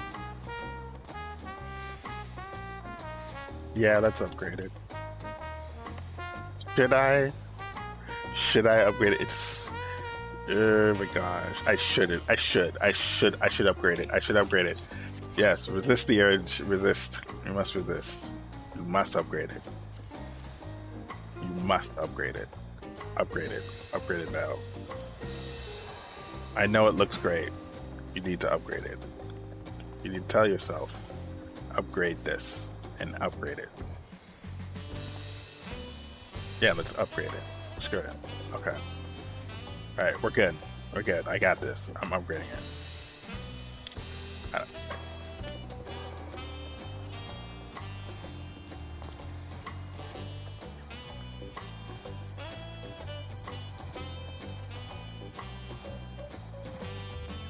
And then we're pentamelding. Oh, I can't wait to work on this. This is gonna be good. How much of this do I have? How much turkey do I have? I still have 9? Okay, that's really good. I'm so glad I made that. So glad I made that.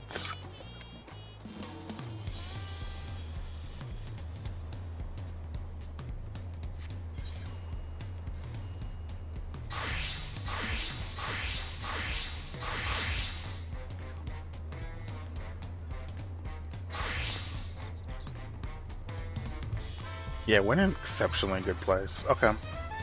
We're in an exceptionally good place. So let's continue.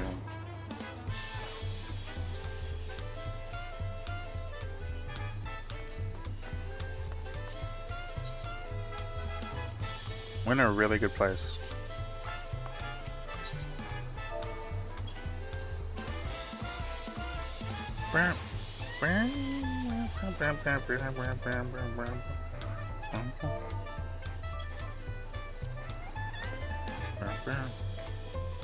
Yeah, I've needed so much. Why not? There's like one item that like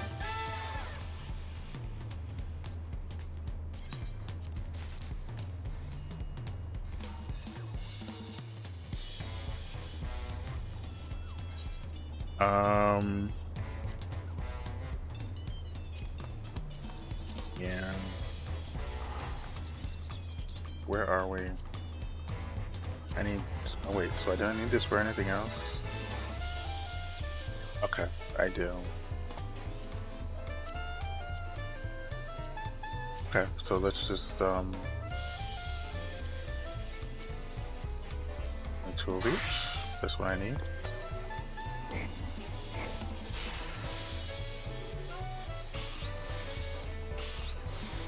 I wish this didn't take. I wish this wouldn't take so long, but still I be right. It takes so long, and I still have to pentameld. These upgrades, these freaking upgrades.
Hey.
I think that.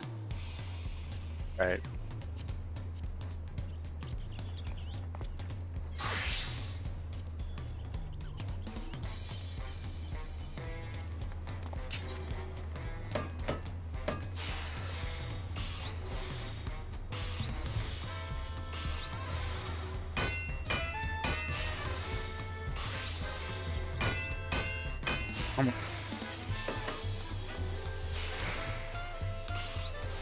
Those wings look great on that Rogan. I'm not gonna lie. For real.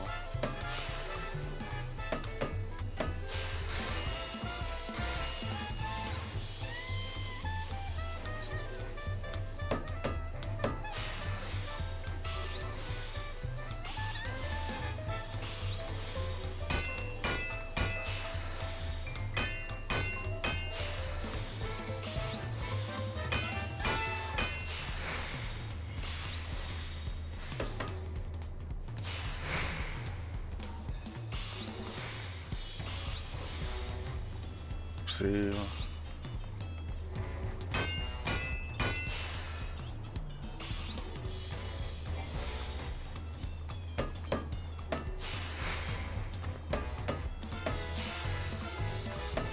That whole setup that Rogan's got right now looks great.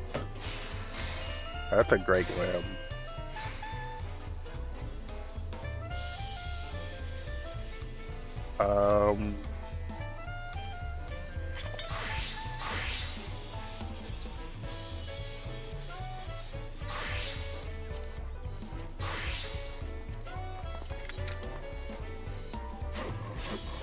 Yeah, those are all great glams.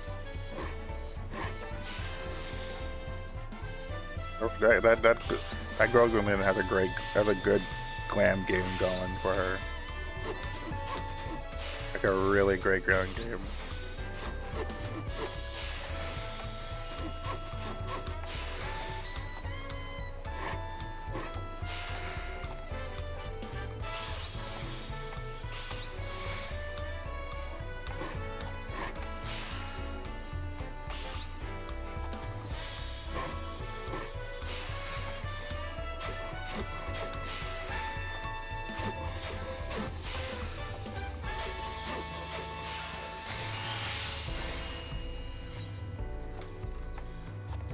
Where am I? Where am I? Okay, yeah. Yeah, we're there. We're there.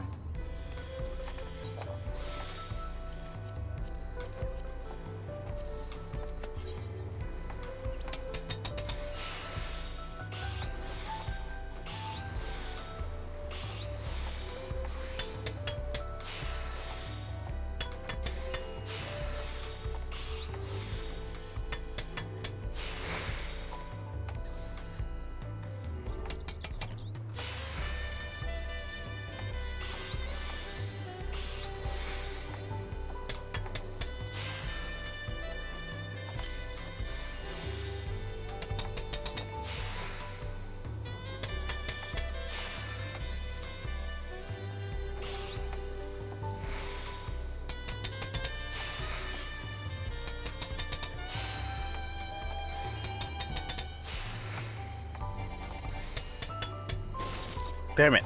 Come on, give it to me. Give it to me. Give it to me. Thank you.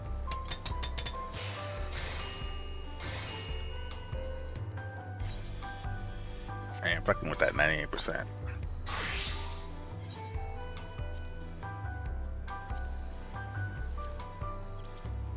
Whew. Jesus. You ever just not regret a decision? You ever just not regret a decision?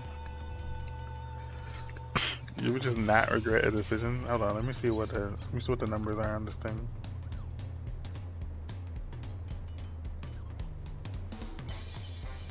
Yeah, this shit's gonna be pentamelded, bro.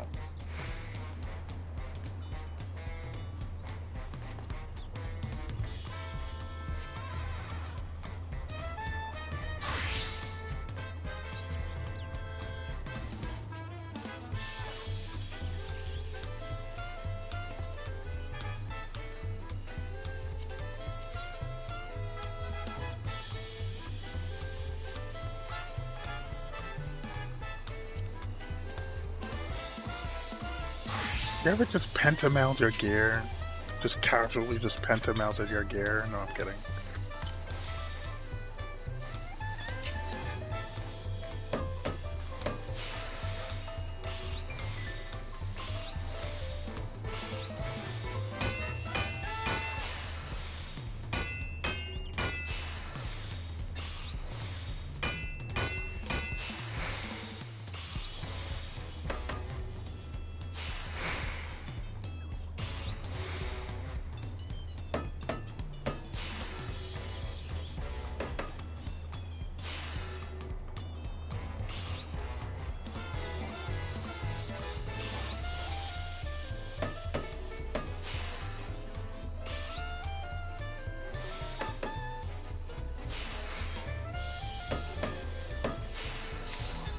God damn it. Or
lumber.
Ah, shit.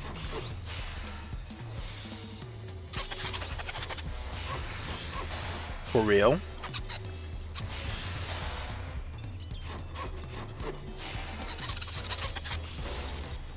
Dead. I fucked it up.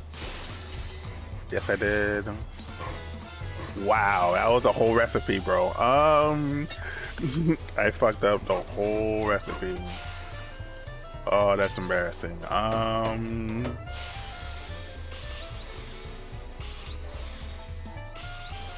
Oh, that's painful. I'm feeling it right now. I could have been done, but I decided to fuck it up. Oh my god.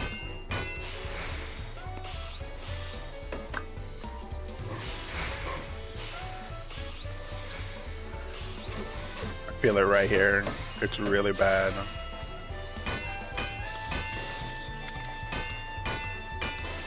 Oh my god. There we go.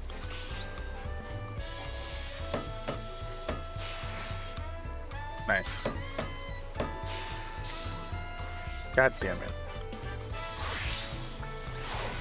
I need more of this, and I know I need more of this.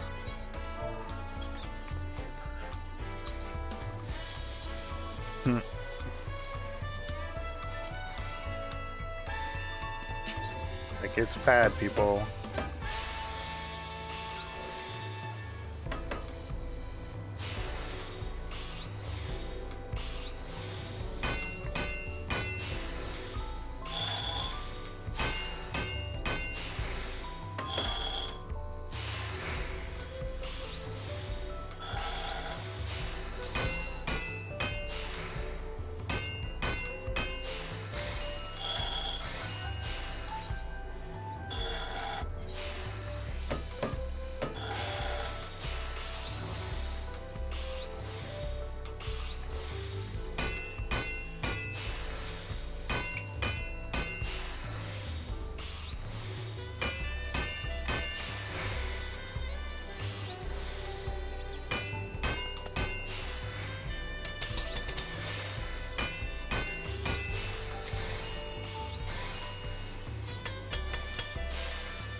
Bought it.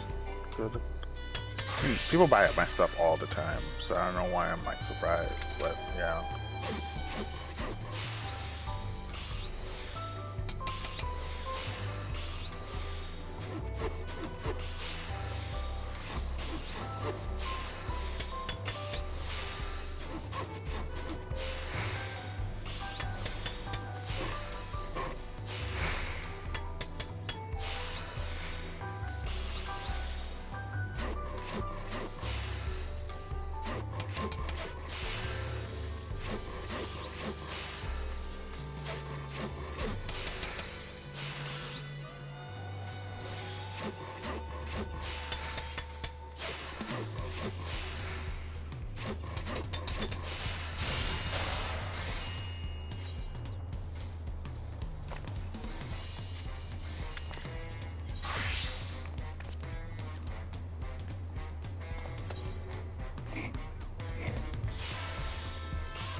Thank you. Got it.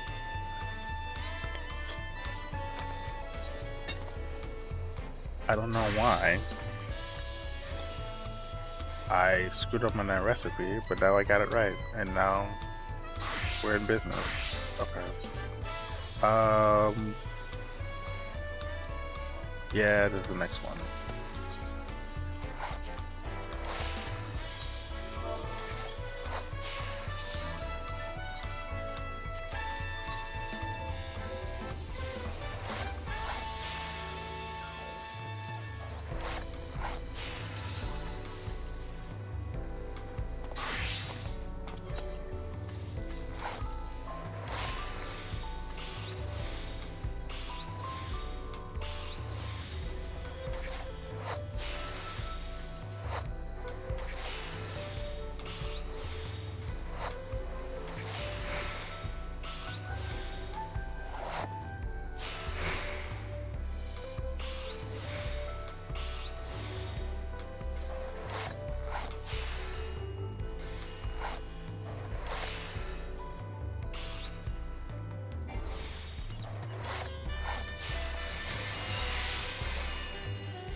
Okay, we're in a good place with that. Okay.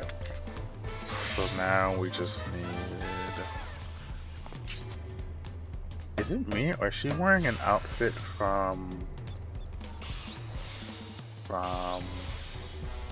the Alliance raids? The Alliance raids outfits are really good outfits. Like with the right class, like under the, like especially with certain classes. Especially like with the caster classes. That's what her outfit reminds me of.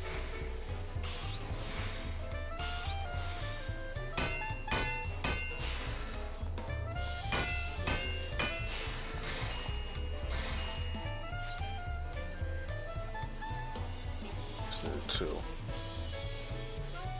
Yeah.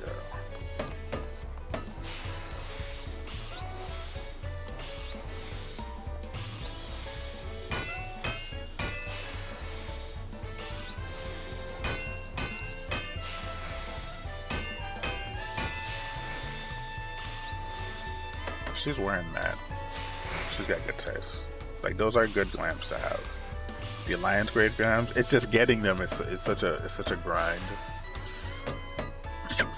Like that one element.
Come on, just proc. Holy shit.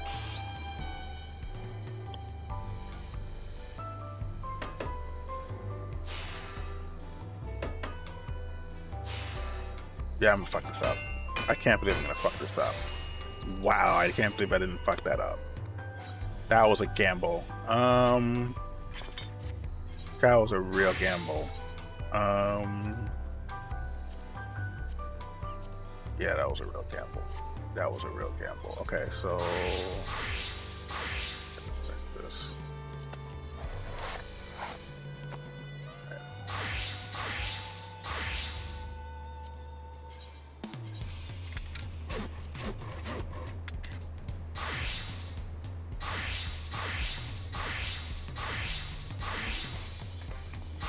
One, two, three, four, five.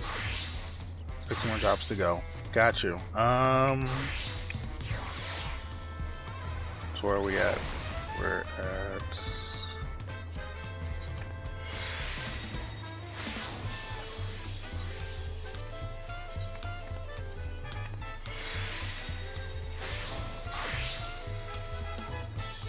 So we need 3 of these.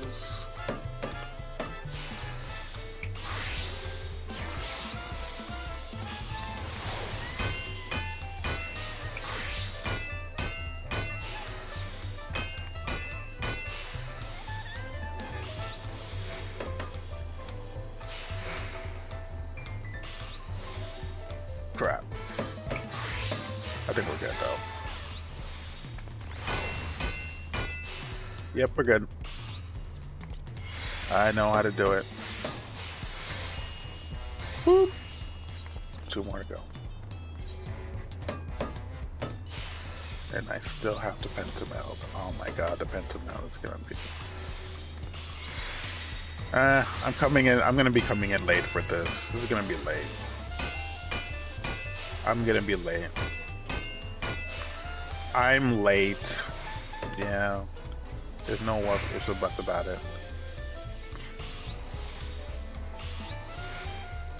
It's fine though.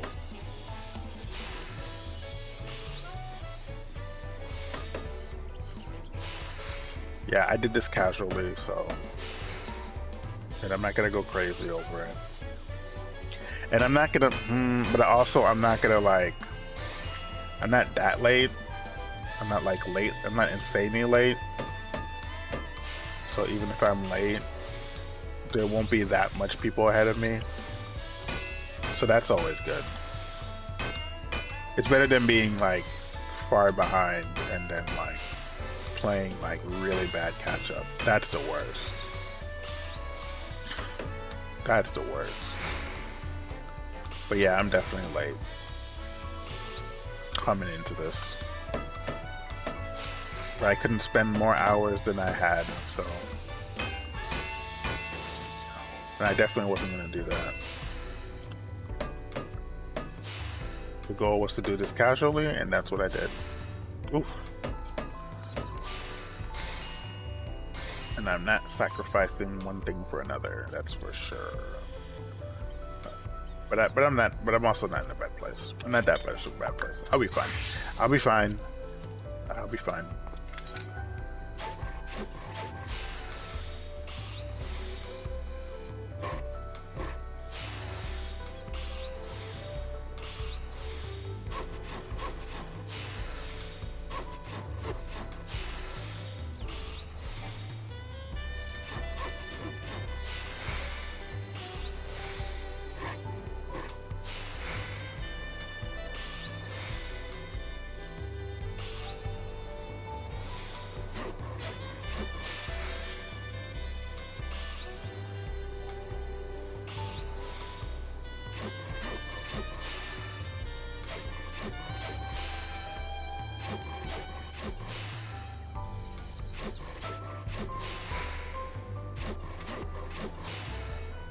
Shit, am I gonna make this?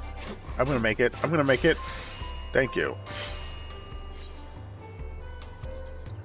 I believe.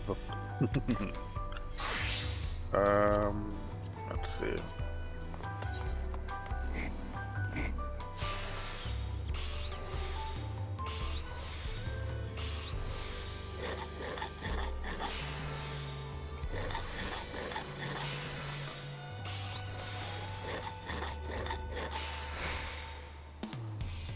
Yoko, are you back? I'm just curious. Curious about something.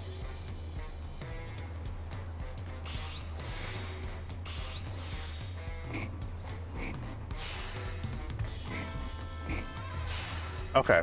All right. I'm glad you're back. Okay. Yeah, because I didn't want to. I know you had stuff to do, so. Okay. Cool. I wanted to ask you what time zone are you in?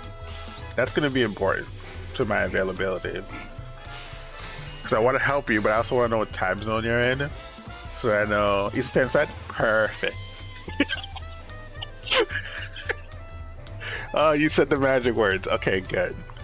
Good. Okay, I was afraid it was going to be like European or Russian or, you know, I said a lot of things, and then I didn't take into account, like, the time zone would have screwed everything up. Like, so I just wanted to, you know, I said all those things not thinking about that. So yeah, need to get that out the way. Yeah, we're good. Yeah, we're good. Now we're definitely good. Eastern Standard Time. We're on the same time zone. That's great. That's fantastic. That's all I needed to know. We're more than good. Sure.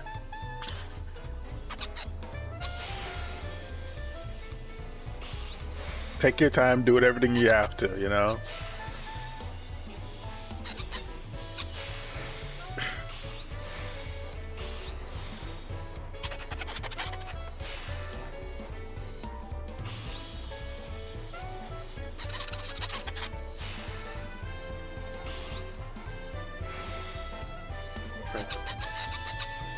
I think this saw as good as mine. Oh boy, I spoke too soon.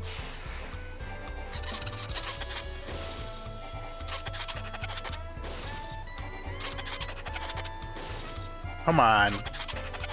Stop failing so much. Thank you. Jesus. You just rock once. Okay. Saw.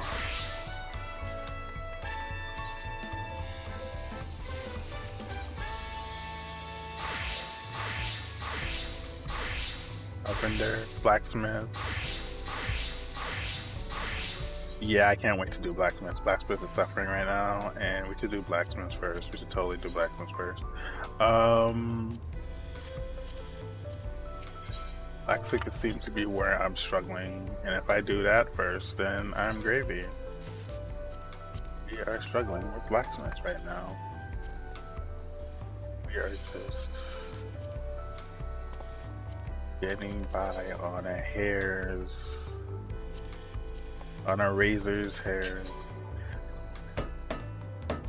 When you're ready, let me know what you want to do first. You know, we're on the same time zone. We know where we're at. We both seem reasonable.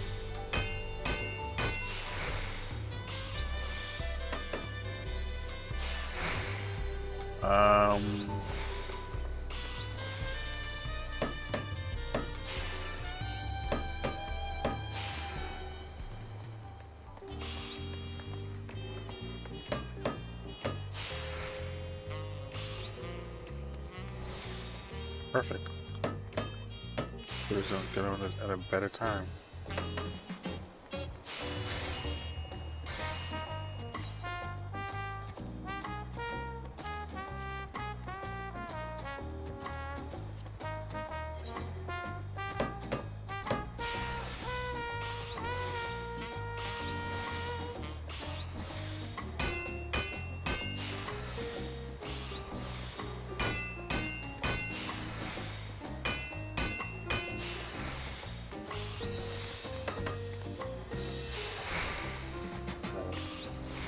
Good place.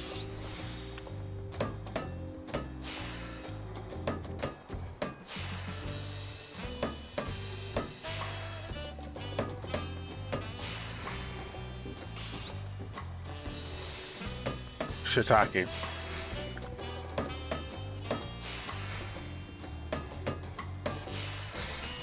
Yeah, we're good. Where are we? 2. Okay, so we need 2 more here. 2 more here.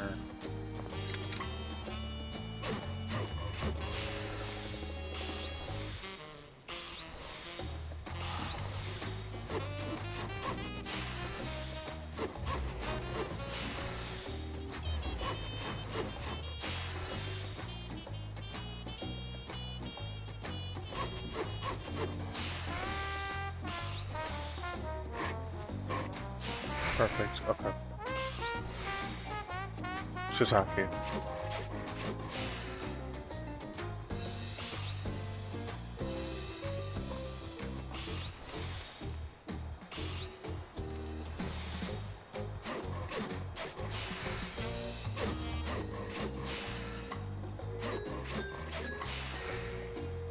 Where are we? Am I gonna regret this decision? No, I'm not. Okay, perfect.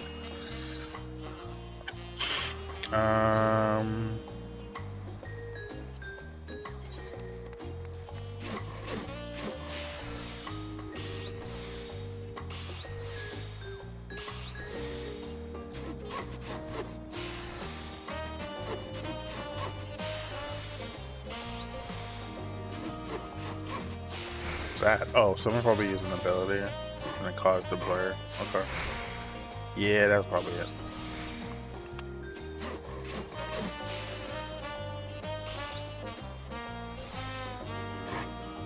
Probably best not to think of it past that.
get this hammer.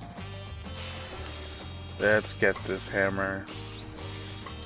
Well, my hammer you out. Perfect.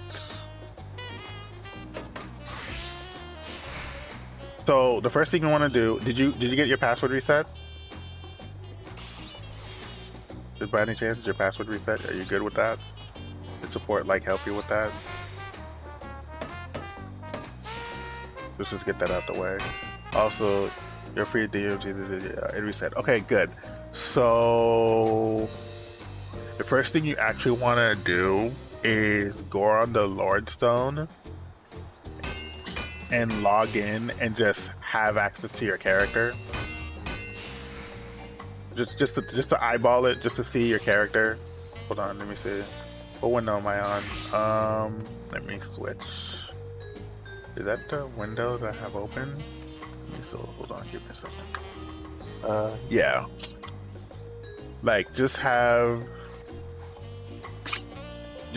be able to like look at your character like this. Like the Lordstone is like the most. I mean, I'll tell anybody else with my full chest. The Lordstone is the most underutilized, but most important like resource in the game. If you can log in and have the Lordstone available to you, like anytime that you want, then like you're already better than like like 75% of the Final Fantasy XIV community. It may not be useful to you now, but like it eventually will be useful. I promise you that. Wow, these are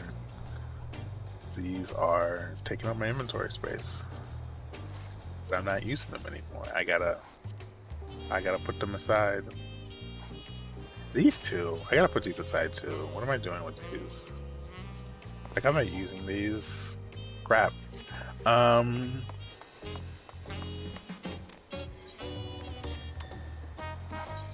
So yeah, do that. Just give yourself access to the Lordstone. Just have it on you. You know, have it. You know, you don't have to. You're probably not going to use it right now, but like, just knowing that you can log in and look at your character and like look at like your character from this vantage point. It's you know, just being able to access the Lordstone, it's underrated. Let's just say that. I should put these. Hold on, I should put these in my glamour dresser. That's what I should do. That's what I should really do.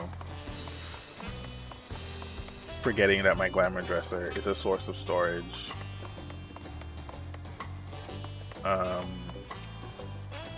Since my storage is being taken up right now.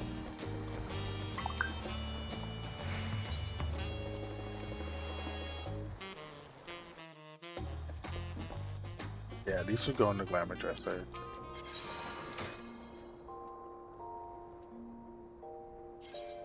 This one, this one, this one, and this one. Can you put the list thing up again, please? Yeah, sure. Give me 1 second. There you go. If you want the home page where I was at, it's right here. You just click this and you just click home. But honestly, this home page right here, like this is important. Don't get me wrong. This is definitely important because it tells you like the recent activity of not only you but every other people that you've associated with, but it also tells you like what communities that you may be a part of and created and made listings for. But also like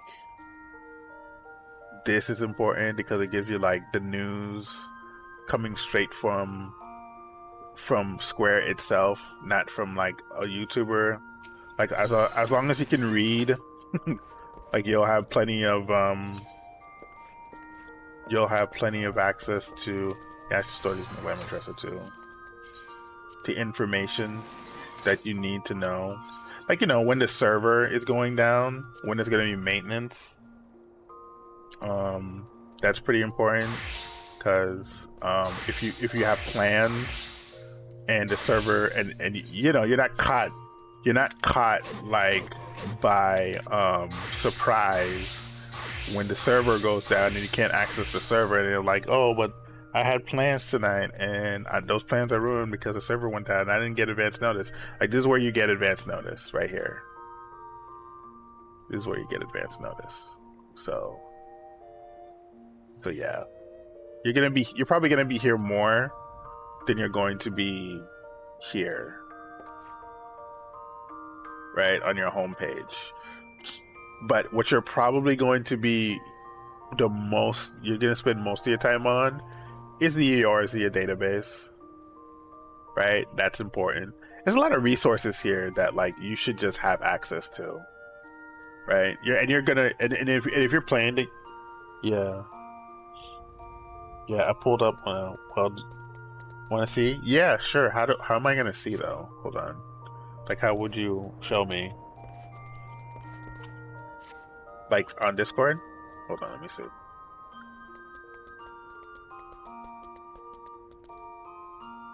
Why am I away on Discord? I should be idle. You can just set it up. Not sure. Put the name of your Can you put the name of your character in chat maybe? Like copy paste it? You can do a quick. Oh, yeah. Actually, now that I think about it, his character name is Yoko. Okay, so let me see. If I put it in exactly. Hey, what was that? What did it just do? Hold on, let me see what it just. Oh, okay. Yoko. Alright, go on. Okay. Ah, I know what's wrong. I didn't put select all. So I don't know what world they're on. Odin or Midgar Sommer? It's probably Odin. I see you're a ninja. Yeah, Odin Light. Yeah, Odin Light. So, okay, so now we're gonna look up, now that I know that you're on Odin Light, I'm gonna look up, Light? It says Light. Oh, you're on a European server. You're on a congested European server. You're not based in the... Yeah, your friend is in the EU. Oh, okay. Okay. You don't have high ping when you're over there? Because I thought you were gonna play.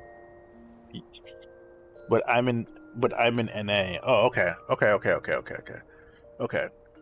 Okay, so you just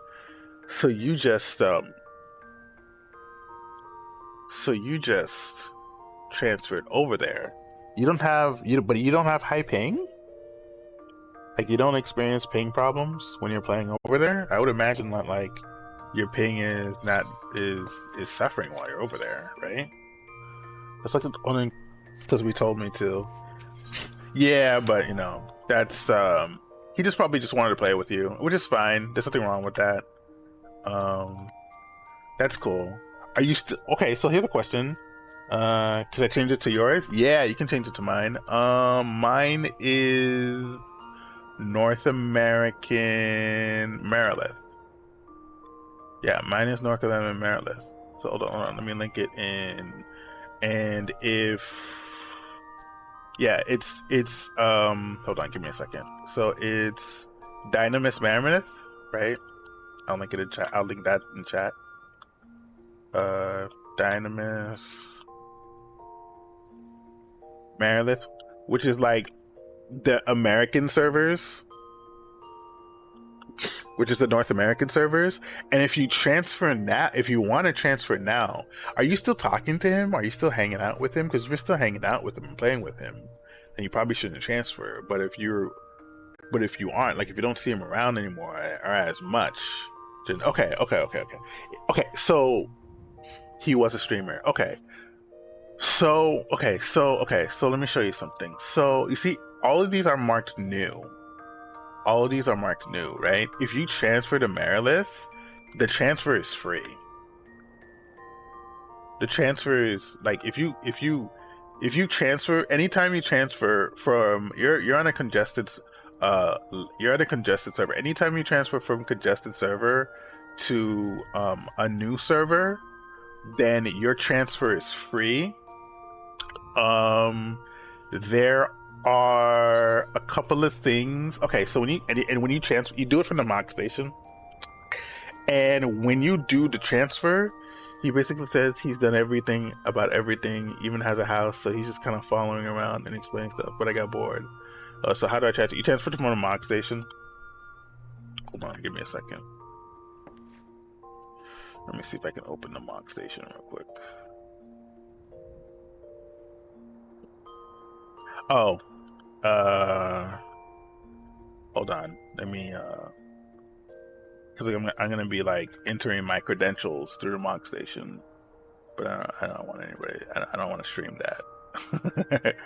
I don't want to stream my credentials. So give me a minute.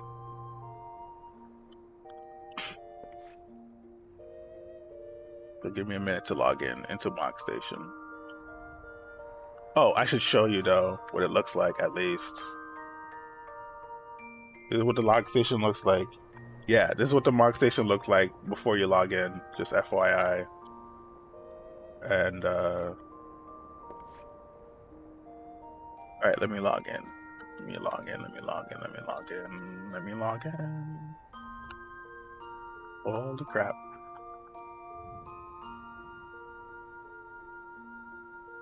Where's my window?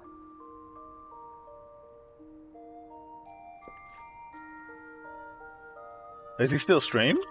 Is he still stream Final Fantasy 14?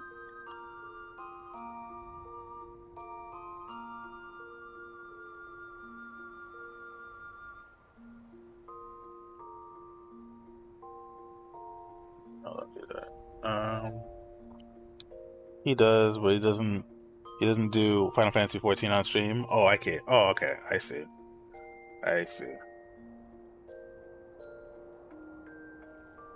For Final Fantasy 14, there's probably certain things about Final Fantasy 14 that he probably doesn't think is very streamable.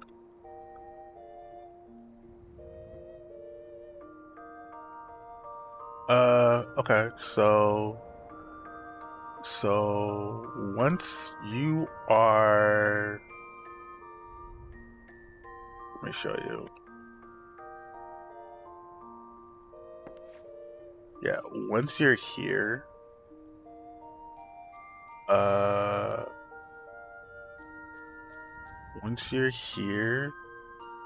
you go here, home transfer server, and then like it explains to you like you should read this, right?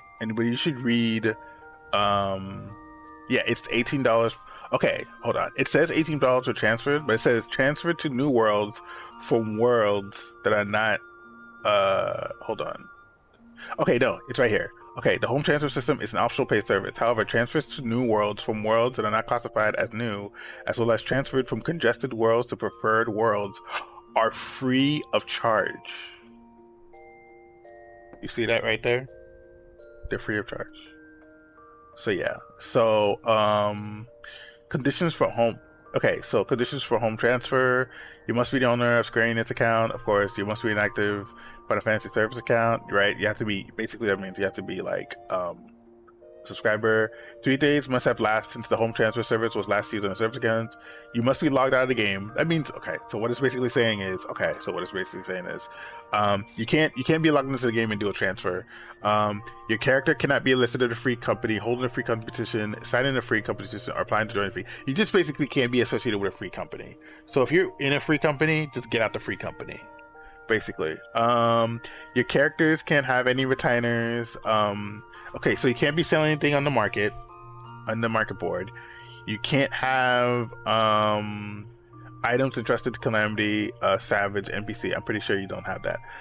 Your character must rehire any retainers. I'm pretty sure that's not a problem. Your characters must be logged out while outside any instance areas or any residential areas. You can't be getting married in the game. You can't be getting married in the game. You can't be getting married in the game. You can't be at the chapel where people get married in the game. You can't be married in the game. You can't own any housing in the game currently. Like, you have to relinquish the housing, because like if you're gonna be transferring, then why do you have housing on the server? That like, well, like, I mean, this isn't a very high bar to like clear though. This isn't a very hard, like, most people in the game don't have housing. They aren't married. It's very easy to just take everything off the market. This isn't a like, you have to do these things before you transfer. That's basically what they're saying. Yeah, you have to ownership must be relinquished. Yeah, you have to relinquish your home. So like, get rid of the house if you have one, and don't be an FC. It is possible to perform a home transfer without relinquishing ownership only if your character is transferring to a new world or transferring from a congested world to a preferred world. In this case, the apartment and land must be automatically requesting a distinguished amount. The amount can be returned is 9,999 gil. You can't be trying to buy a house, right? Your character is designated to help. Okay, no.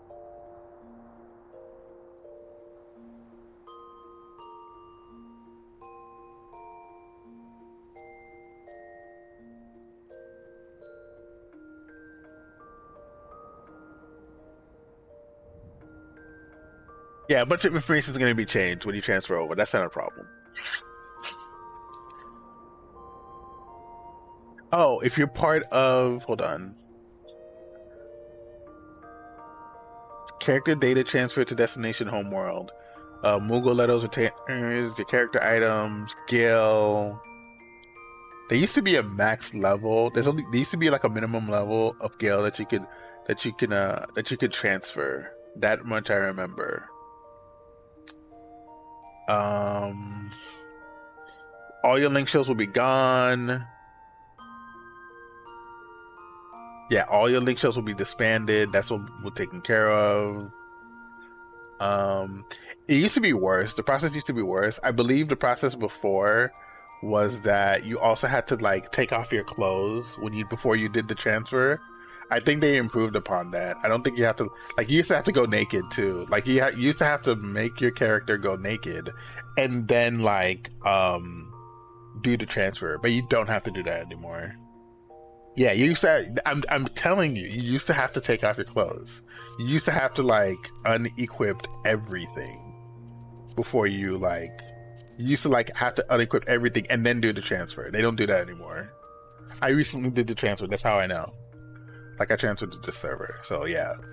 But no, but they I think they fixed that in the code. I think they optimized that. So yeah.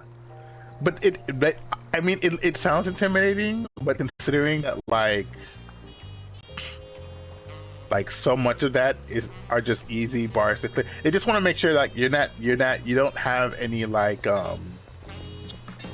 what's the term? You don't have any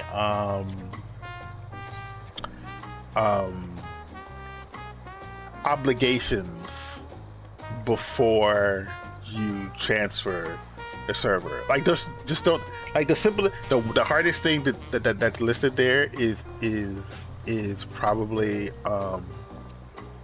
don't own any land, right? Just don't own any land. Don't own a house or something like that. But I'm pretty sure that like you may not own a house. And there are plenty of houses, and I gotta tell you, there are plenty of houses on this server too. Like one of the reasons why I transferred was because I wanted to own a house, you know. So that's a plus. And the majority of the player base don't own homes, so that's a huge plus. Let me tell you. Nice armor.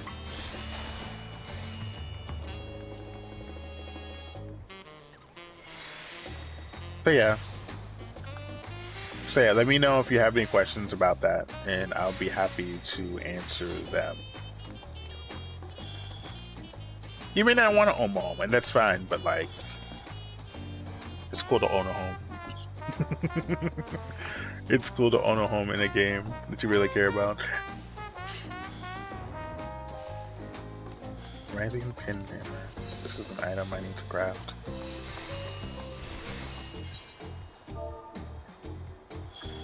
Yeah, I'll bring up the window again if you need me to too. You know, let me log out real quick.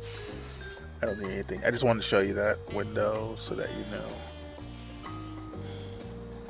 Or you know, ask me to display any window for that matter. That's not a problem.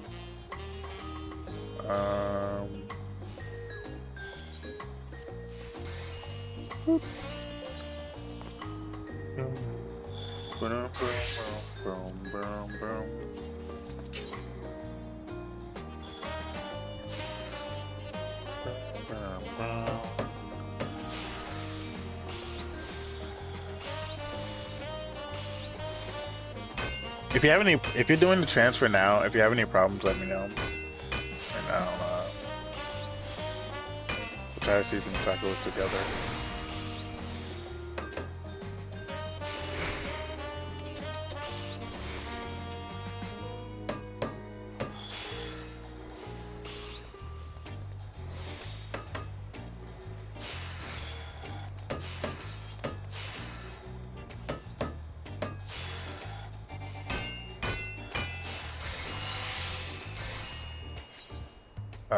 Where are we?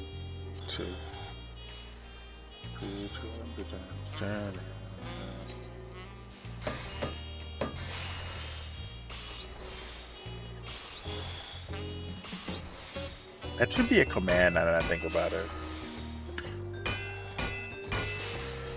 That should totally be a command.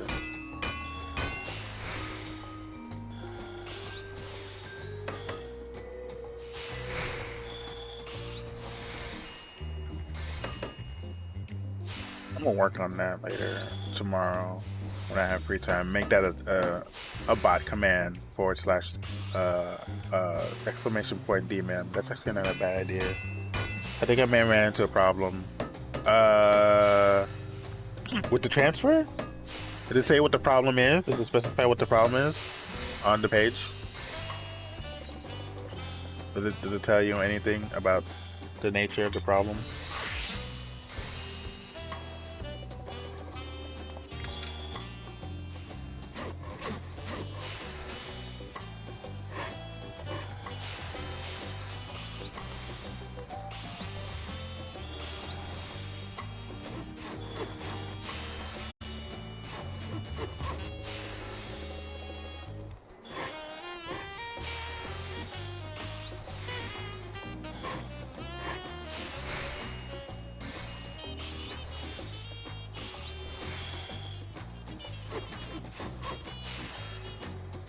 So when I go to the mock station to transfer, it just had the option my account will just transfer to the full game. When you first started playing the game, were you playing on a trial account? When you first started playing the game, were you playing on a trial account? By any chance? Lisa, okay, that's why. Okay. All right. I didn't think you were playing on a trial account. I thought you might have been playing on a full account. You have to actually buy the game.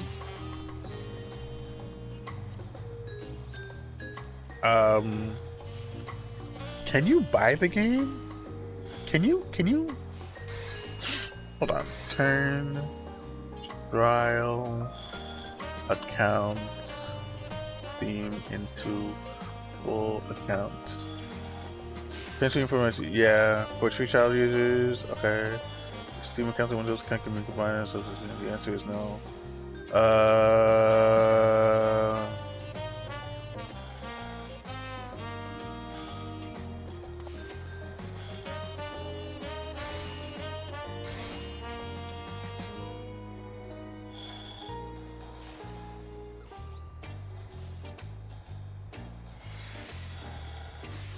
Wait, so hold on, let me see. Hold on. We started at right now, no, LOL. Hold on, let me see. Yeah, don't pay for it. Don't pay for it if you can't afford it. I wouldn't want you to do that. Oh. Includes 30-day free subscription. Learn more about this. Free trial. Okay. Buy Final Fantasy Online Starter Edition. Wait, what? Check out the full game. And in the full game, what does the full game come with? Wait, what? Wait, it just transfers you to Final Fantasy. Wait, what? How does this work?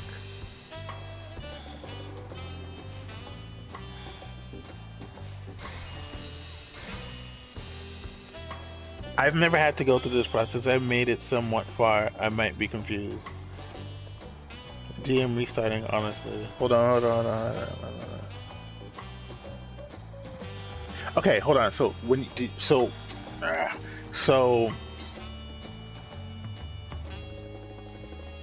when you started playing the free trial, did you get the free trial on Steam?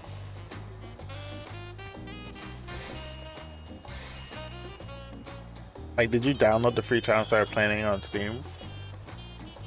Yeah, on Steam? Okay. Okay. So wait, so why can't you just...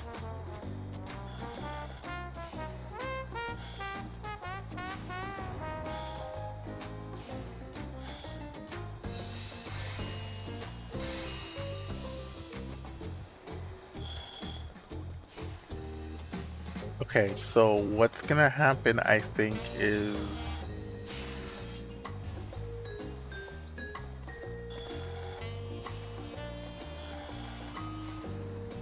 Okay, so the starter edition is this without the expansion. And then the full game, hold on, I'm not showing you what's on my screen. The starter, okay, so this is the trial. This is the trial, which is a demo, right? It's a demo. Everybody can play it. It lasts forever. This is the starter edition, which is actually I mean, there is no starter edition. It's just the freaking game without the expansion. So you're just gonna beat the entire game plus Endwalker? Is that what's happening? The entire game and Endwalker is $20? Is that what's happening?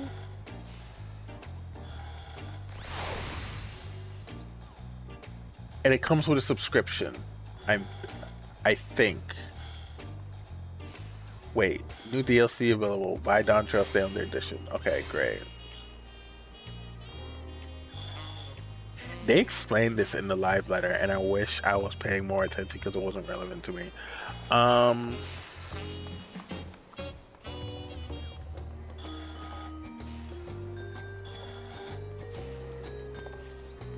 So what's probably going to happen? Oh God! You should. Yeah, Steam. 8,000 hours played. That's funny. That's funny. You've been playing the. You basically been playing the trial forever. Okay, so you probably hold on. All editions of this game require user. All editions of the game other than the free trial require Final Fantasy. Wait, so what does the trial come with? Hold on, let me see something. Does the trial come with Endwalker? The trial basically. Okay.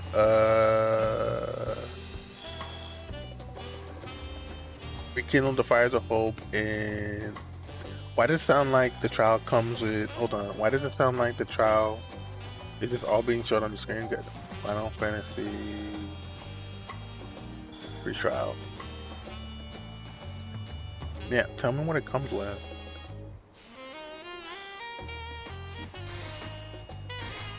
It goes up to Stormblood? Wait, why does it stop at Stormblood? Preferred worlds. Why does it stop at Stormblood?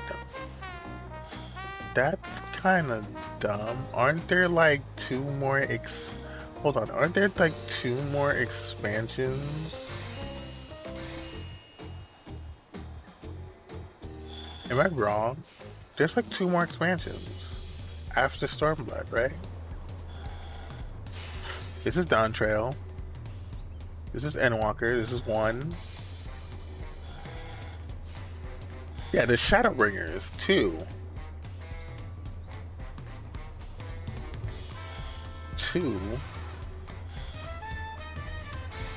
Yeah, there's Shadowbringers. Then there's Endwalker. So they're just cutting you out of like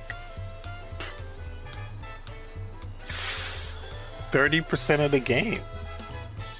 That was on your end. I swear I saw 80k hours. Oh, really? yeah. I've been playing for a while. I told you I like this game.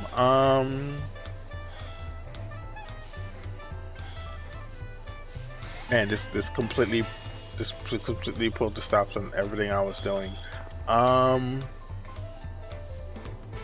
Okay, you're gonna have to call Square Enix support and have them to explain this to you, like how everything works. But I think the long short of it is that like you'll have to purchase the game. Like you'll have to actually buy the game. You have to actually buy the game, the full game. What does the full game come with? It comes with everything up to the Stormblood, which to me sounds silly. But okay.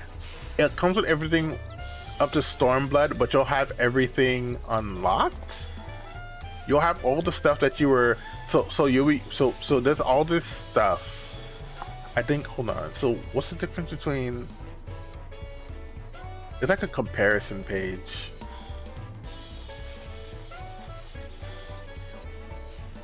Hold on. Am I still?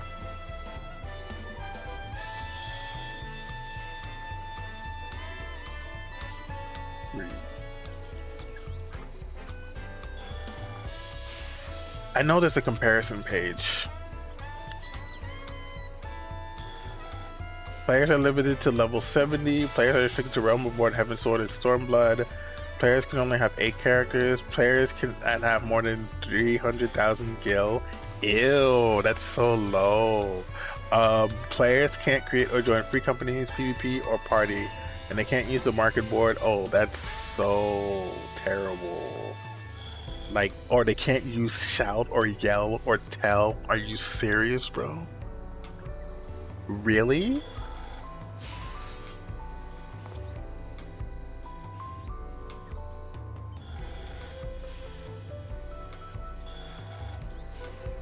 Dang. Yeah, here it is.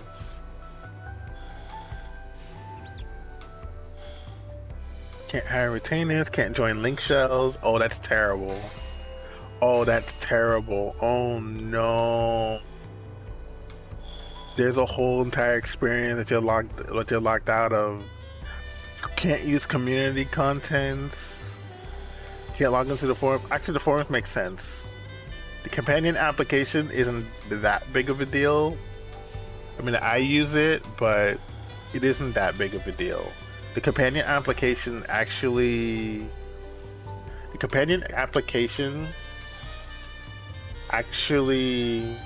to be perfectly honest, actually comes into more useful if you pay more. Wait, what's the question? I'm sorry, I kept talking and I wasn't reading. Can I not just start a new character and play with you till I purchase the whole game, or will that not work?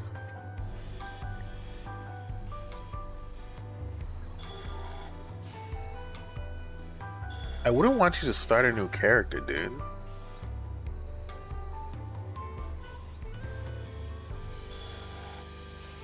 Is that better for you?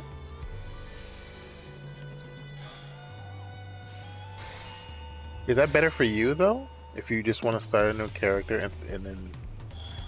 No. Okay. Alright. Yeah, because you can't do... I don't think you can do home transfer unless you have a trial character. You know what? At the same time... Okay. Hold on. To be real, based on what I've seen, I don't think you should make a big deal out of based on all the limitations that I've seen that you have on a trial account. I don't think transferring to a new server would be a big deal. Yeah. Like, hold on, let me see, let me take a look at another look at your character. What? Do you only have the Rouge leveled? Yeah, no, you're fine. You're fine. Yeah, you've barely scratched the surface of the you've barely scratched the surface of the game. If you just want to create a new character on my server, the server that I'm on, which is Merilith, then like you could totally do that and it'll be of barely any consequence.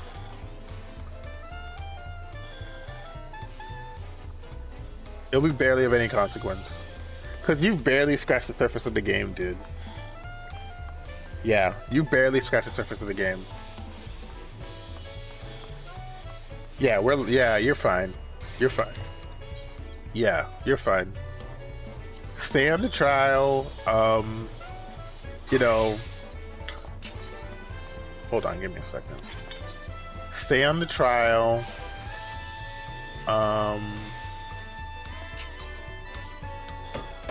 Until you're ready to like you. Okay, so another thing, right? You're clearly not committed to the game yet, right? Or else you would have bought the game already. You know, don't buy the game until like you personally like the game. Yeah, like I know. Yeah. Don't buy the game until you personally like the game. I personally think that like there's an entire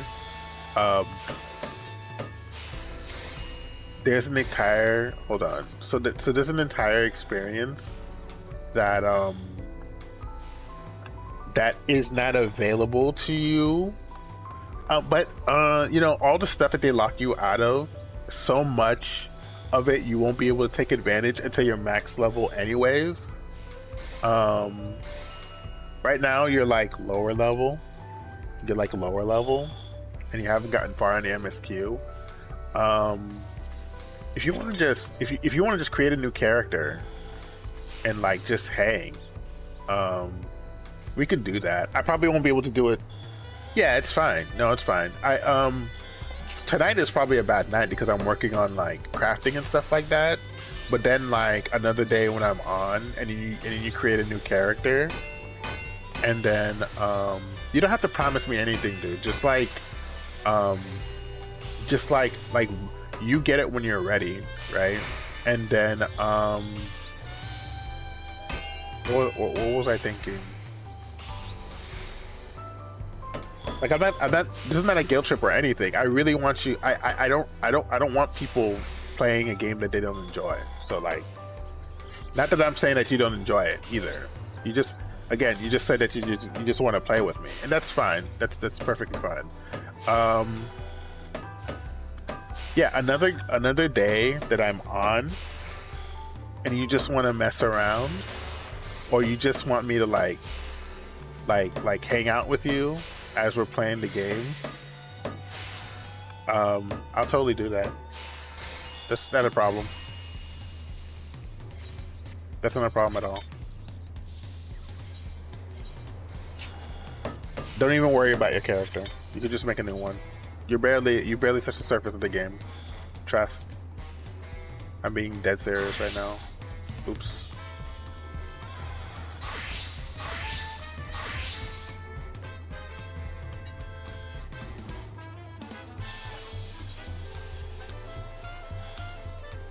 Yeah, where is this? Where's the Rising Pinhammer? I know you're in here. I just framed you. Where'd you go? That's not you. That's you? That's you. That's you. Okay, cool. Nah, you're fine. I'm gonna keep playing it because I heard it's a great MMO and I do need a mentor. The thing is with me is I play the game, but I do need someone to guide me basically. Yeah, no, it's fine. I'll guide you. It's fine. As long as I'm here, as long as I'm subscribed, I will guide you. I'll guide you. It's fine. I'll be happy to guide you. It's not a big deal.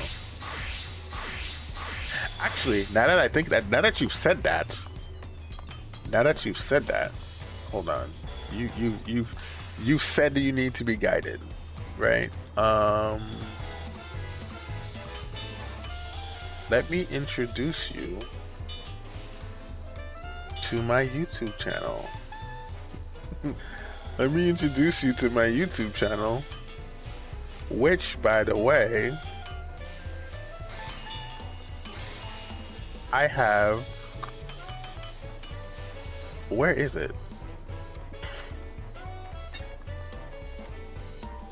Shit, it doesn't come up as soon as I bring it up. That's probably the reason why it doesn't. You can't find it. Oh, this is funny. I can't find my own damn tutorial. That's hilarious. That's embarrassing. Give me a second. I should be ashamed and embarrassed. I should crawl into a corner and like. I should crawl into a corner. I should. Oh, here it is. Hold on. Let me pull it up real quick. Give me a second. I should crawl into a corner and maybe die. Maybe. Okay. Yeah.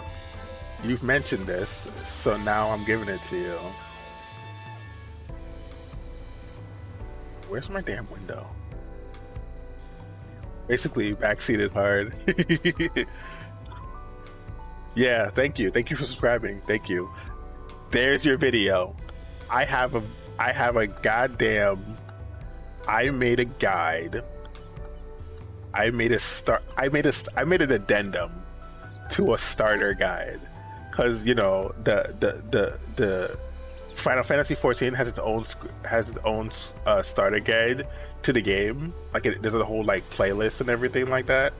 I made an addendum to that because I thought there was like a bunch of stuff it should probably tell players that they didn't tell players. And I made like a long-winded addendum. So you want it to be guided. So start there. Watch what Square gave you, and then watch what I gave you. And I'm pretty sure you agree. I gave you a whole lot more than what Square is giving you. You know, just for that. Yeah, doing their job. Yeah, exactly. Watch that, and you know, if there's anything, if there's, I mean, there's a lot to go through when it comes to like their when it comes to the game. That my addendum and their starter guide doesn't do justice to everything in the game, but I think my addendum covers like a lot of important stuff that people might have missed.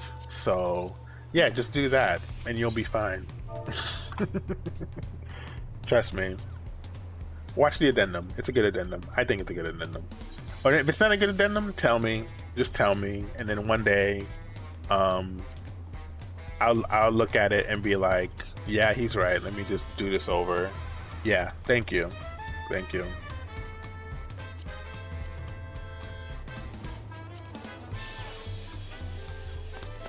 Apparently on character creation. Okay, good.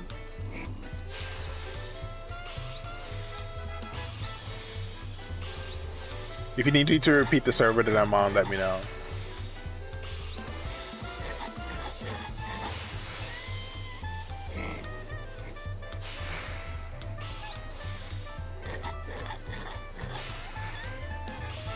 Yeah, that's the server. Maryland's Dynamis. I think I need 2 of these. Yeah, I need 2 of these.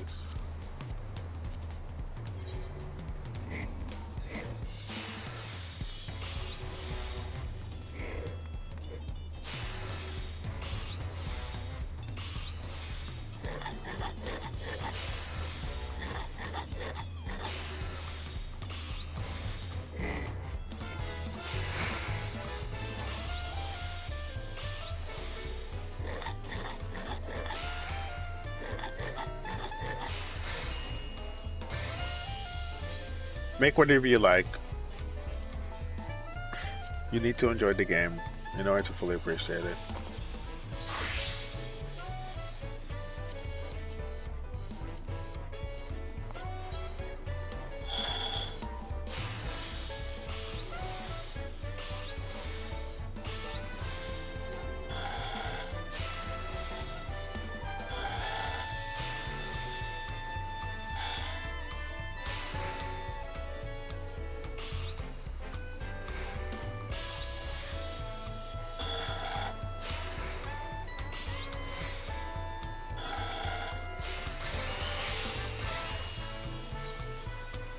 I need to.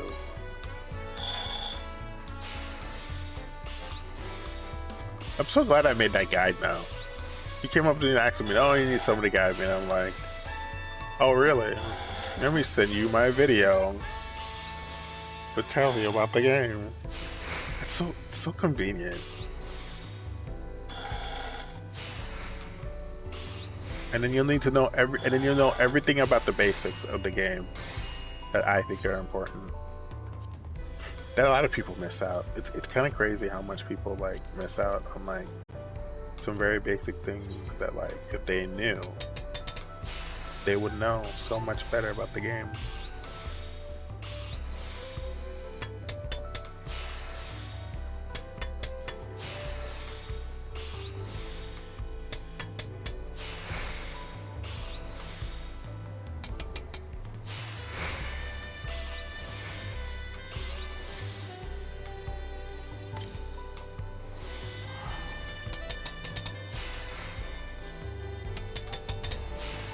Now I'm glad I made that video. I was planning on making more videos, but like the subject matter, I'm not sure that people will take or think or appreciate or think it's important. So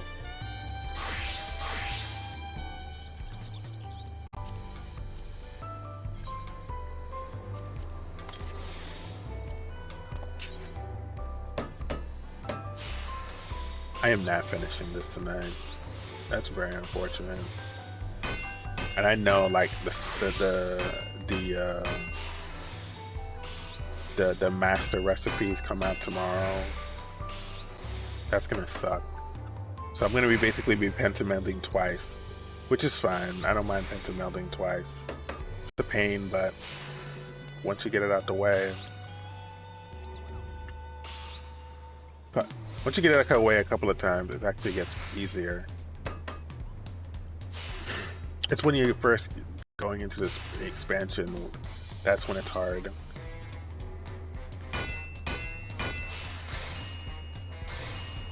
Okay. And having money helps. Having the gil helps. Having lots of gil helps. God doesn't help.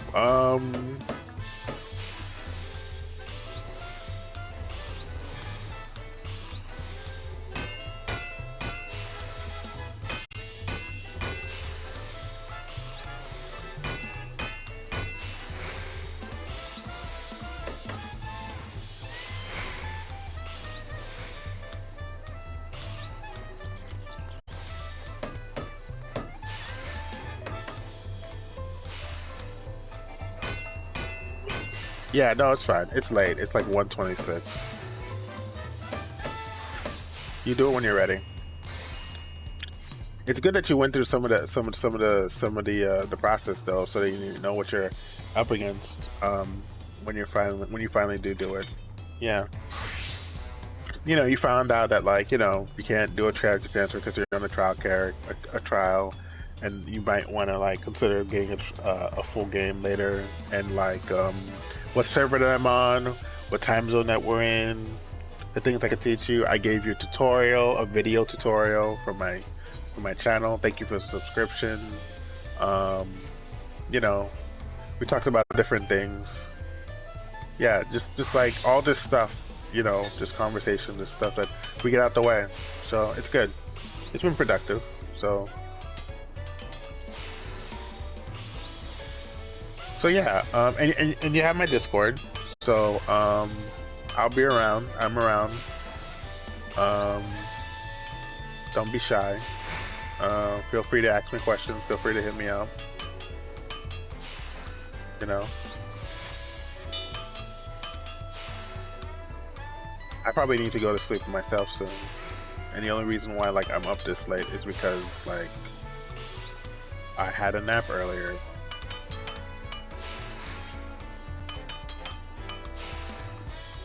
And I was planning to do this later, but didn't think I was just gonna take this. I always forget how long this process takes. This process with pentamelding takes. I always underestimate the time.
I muted?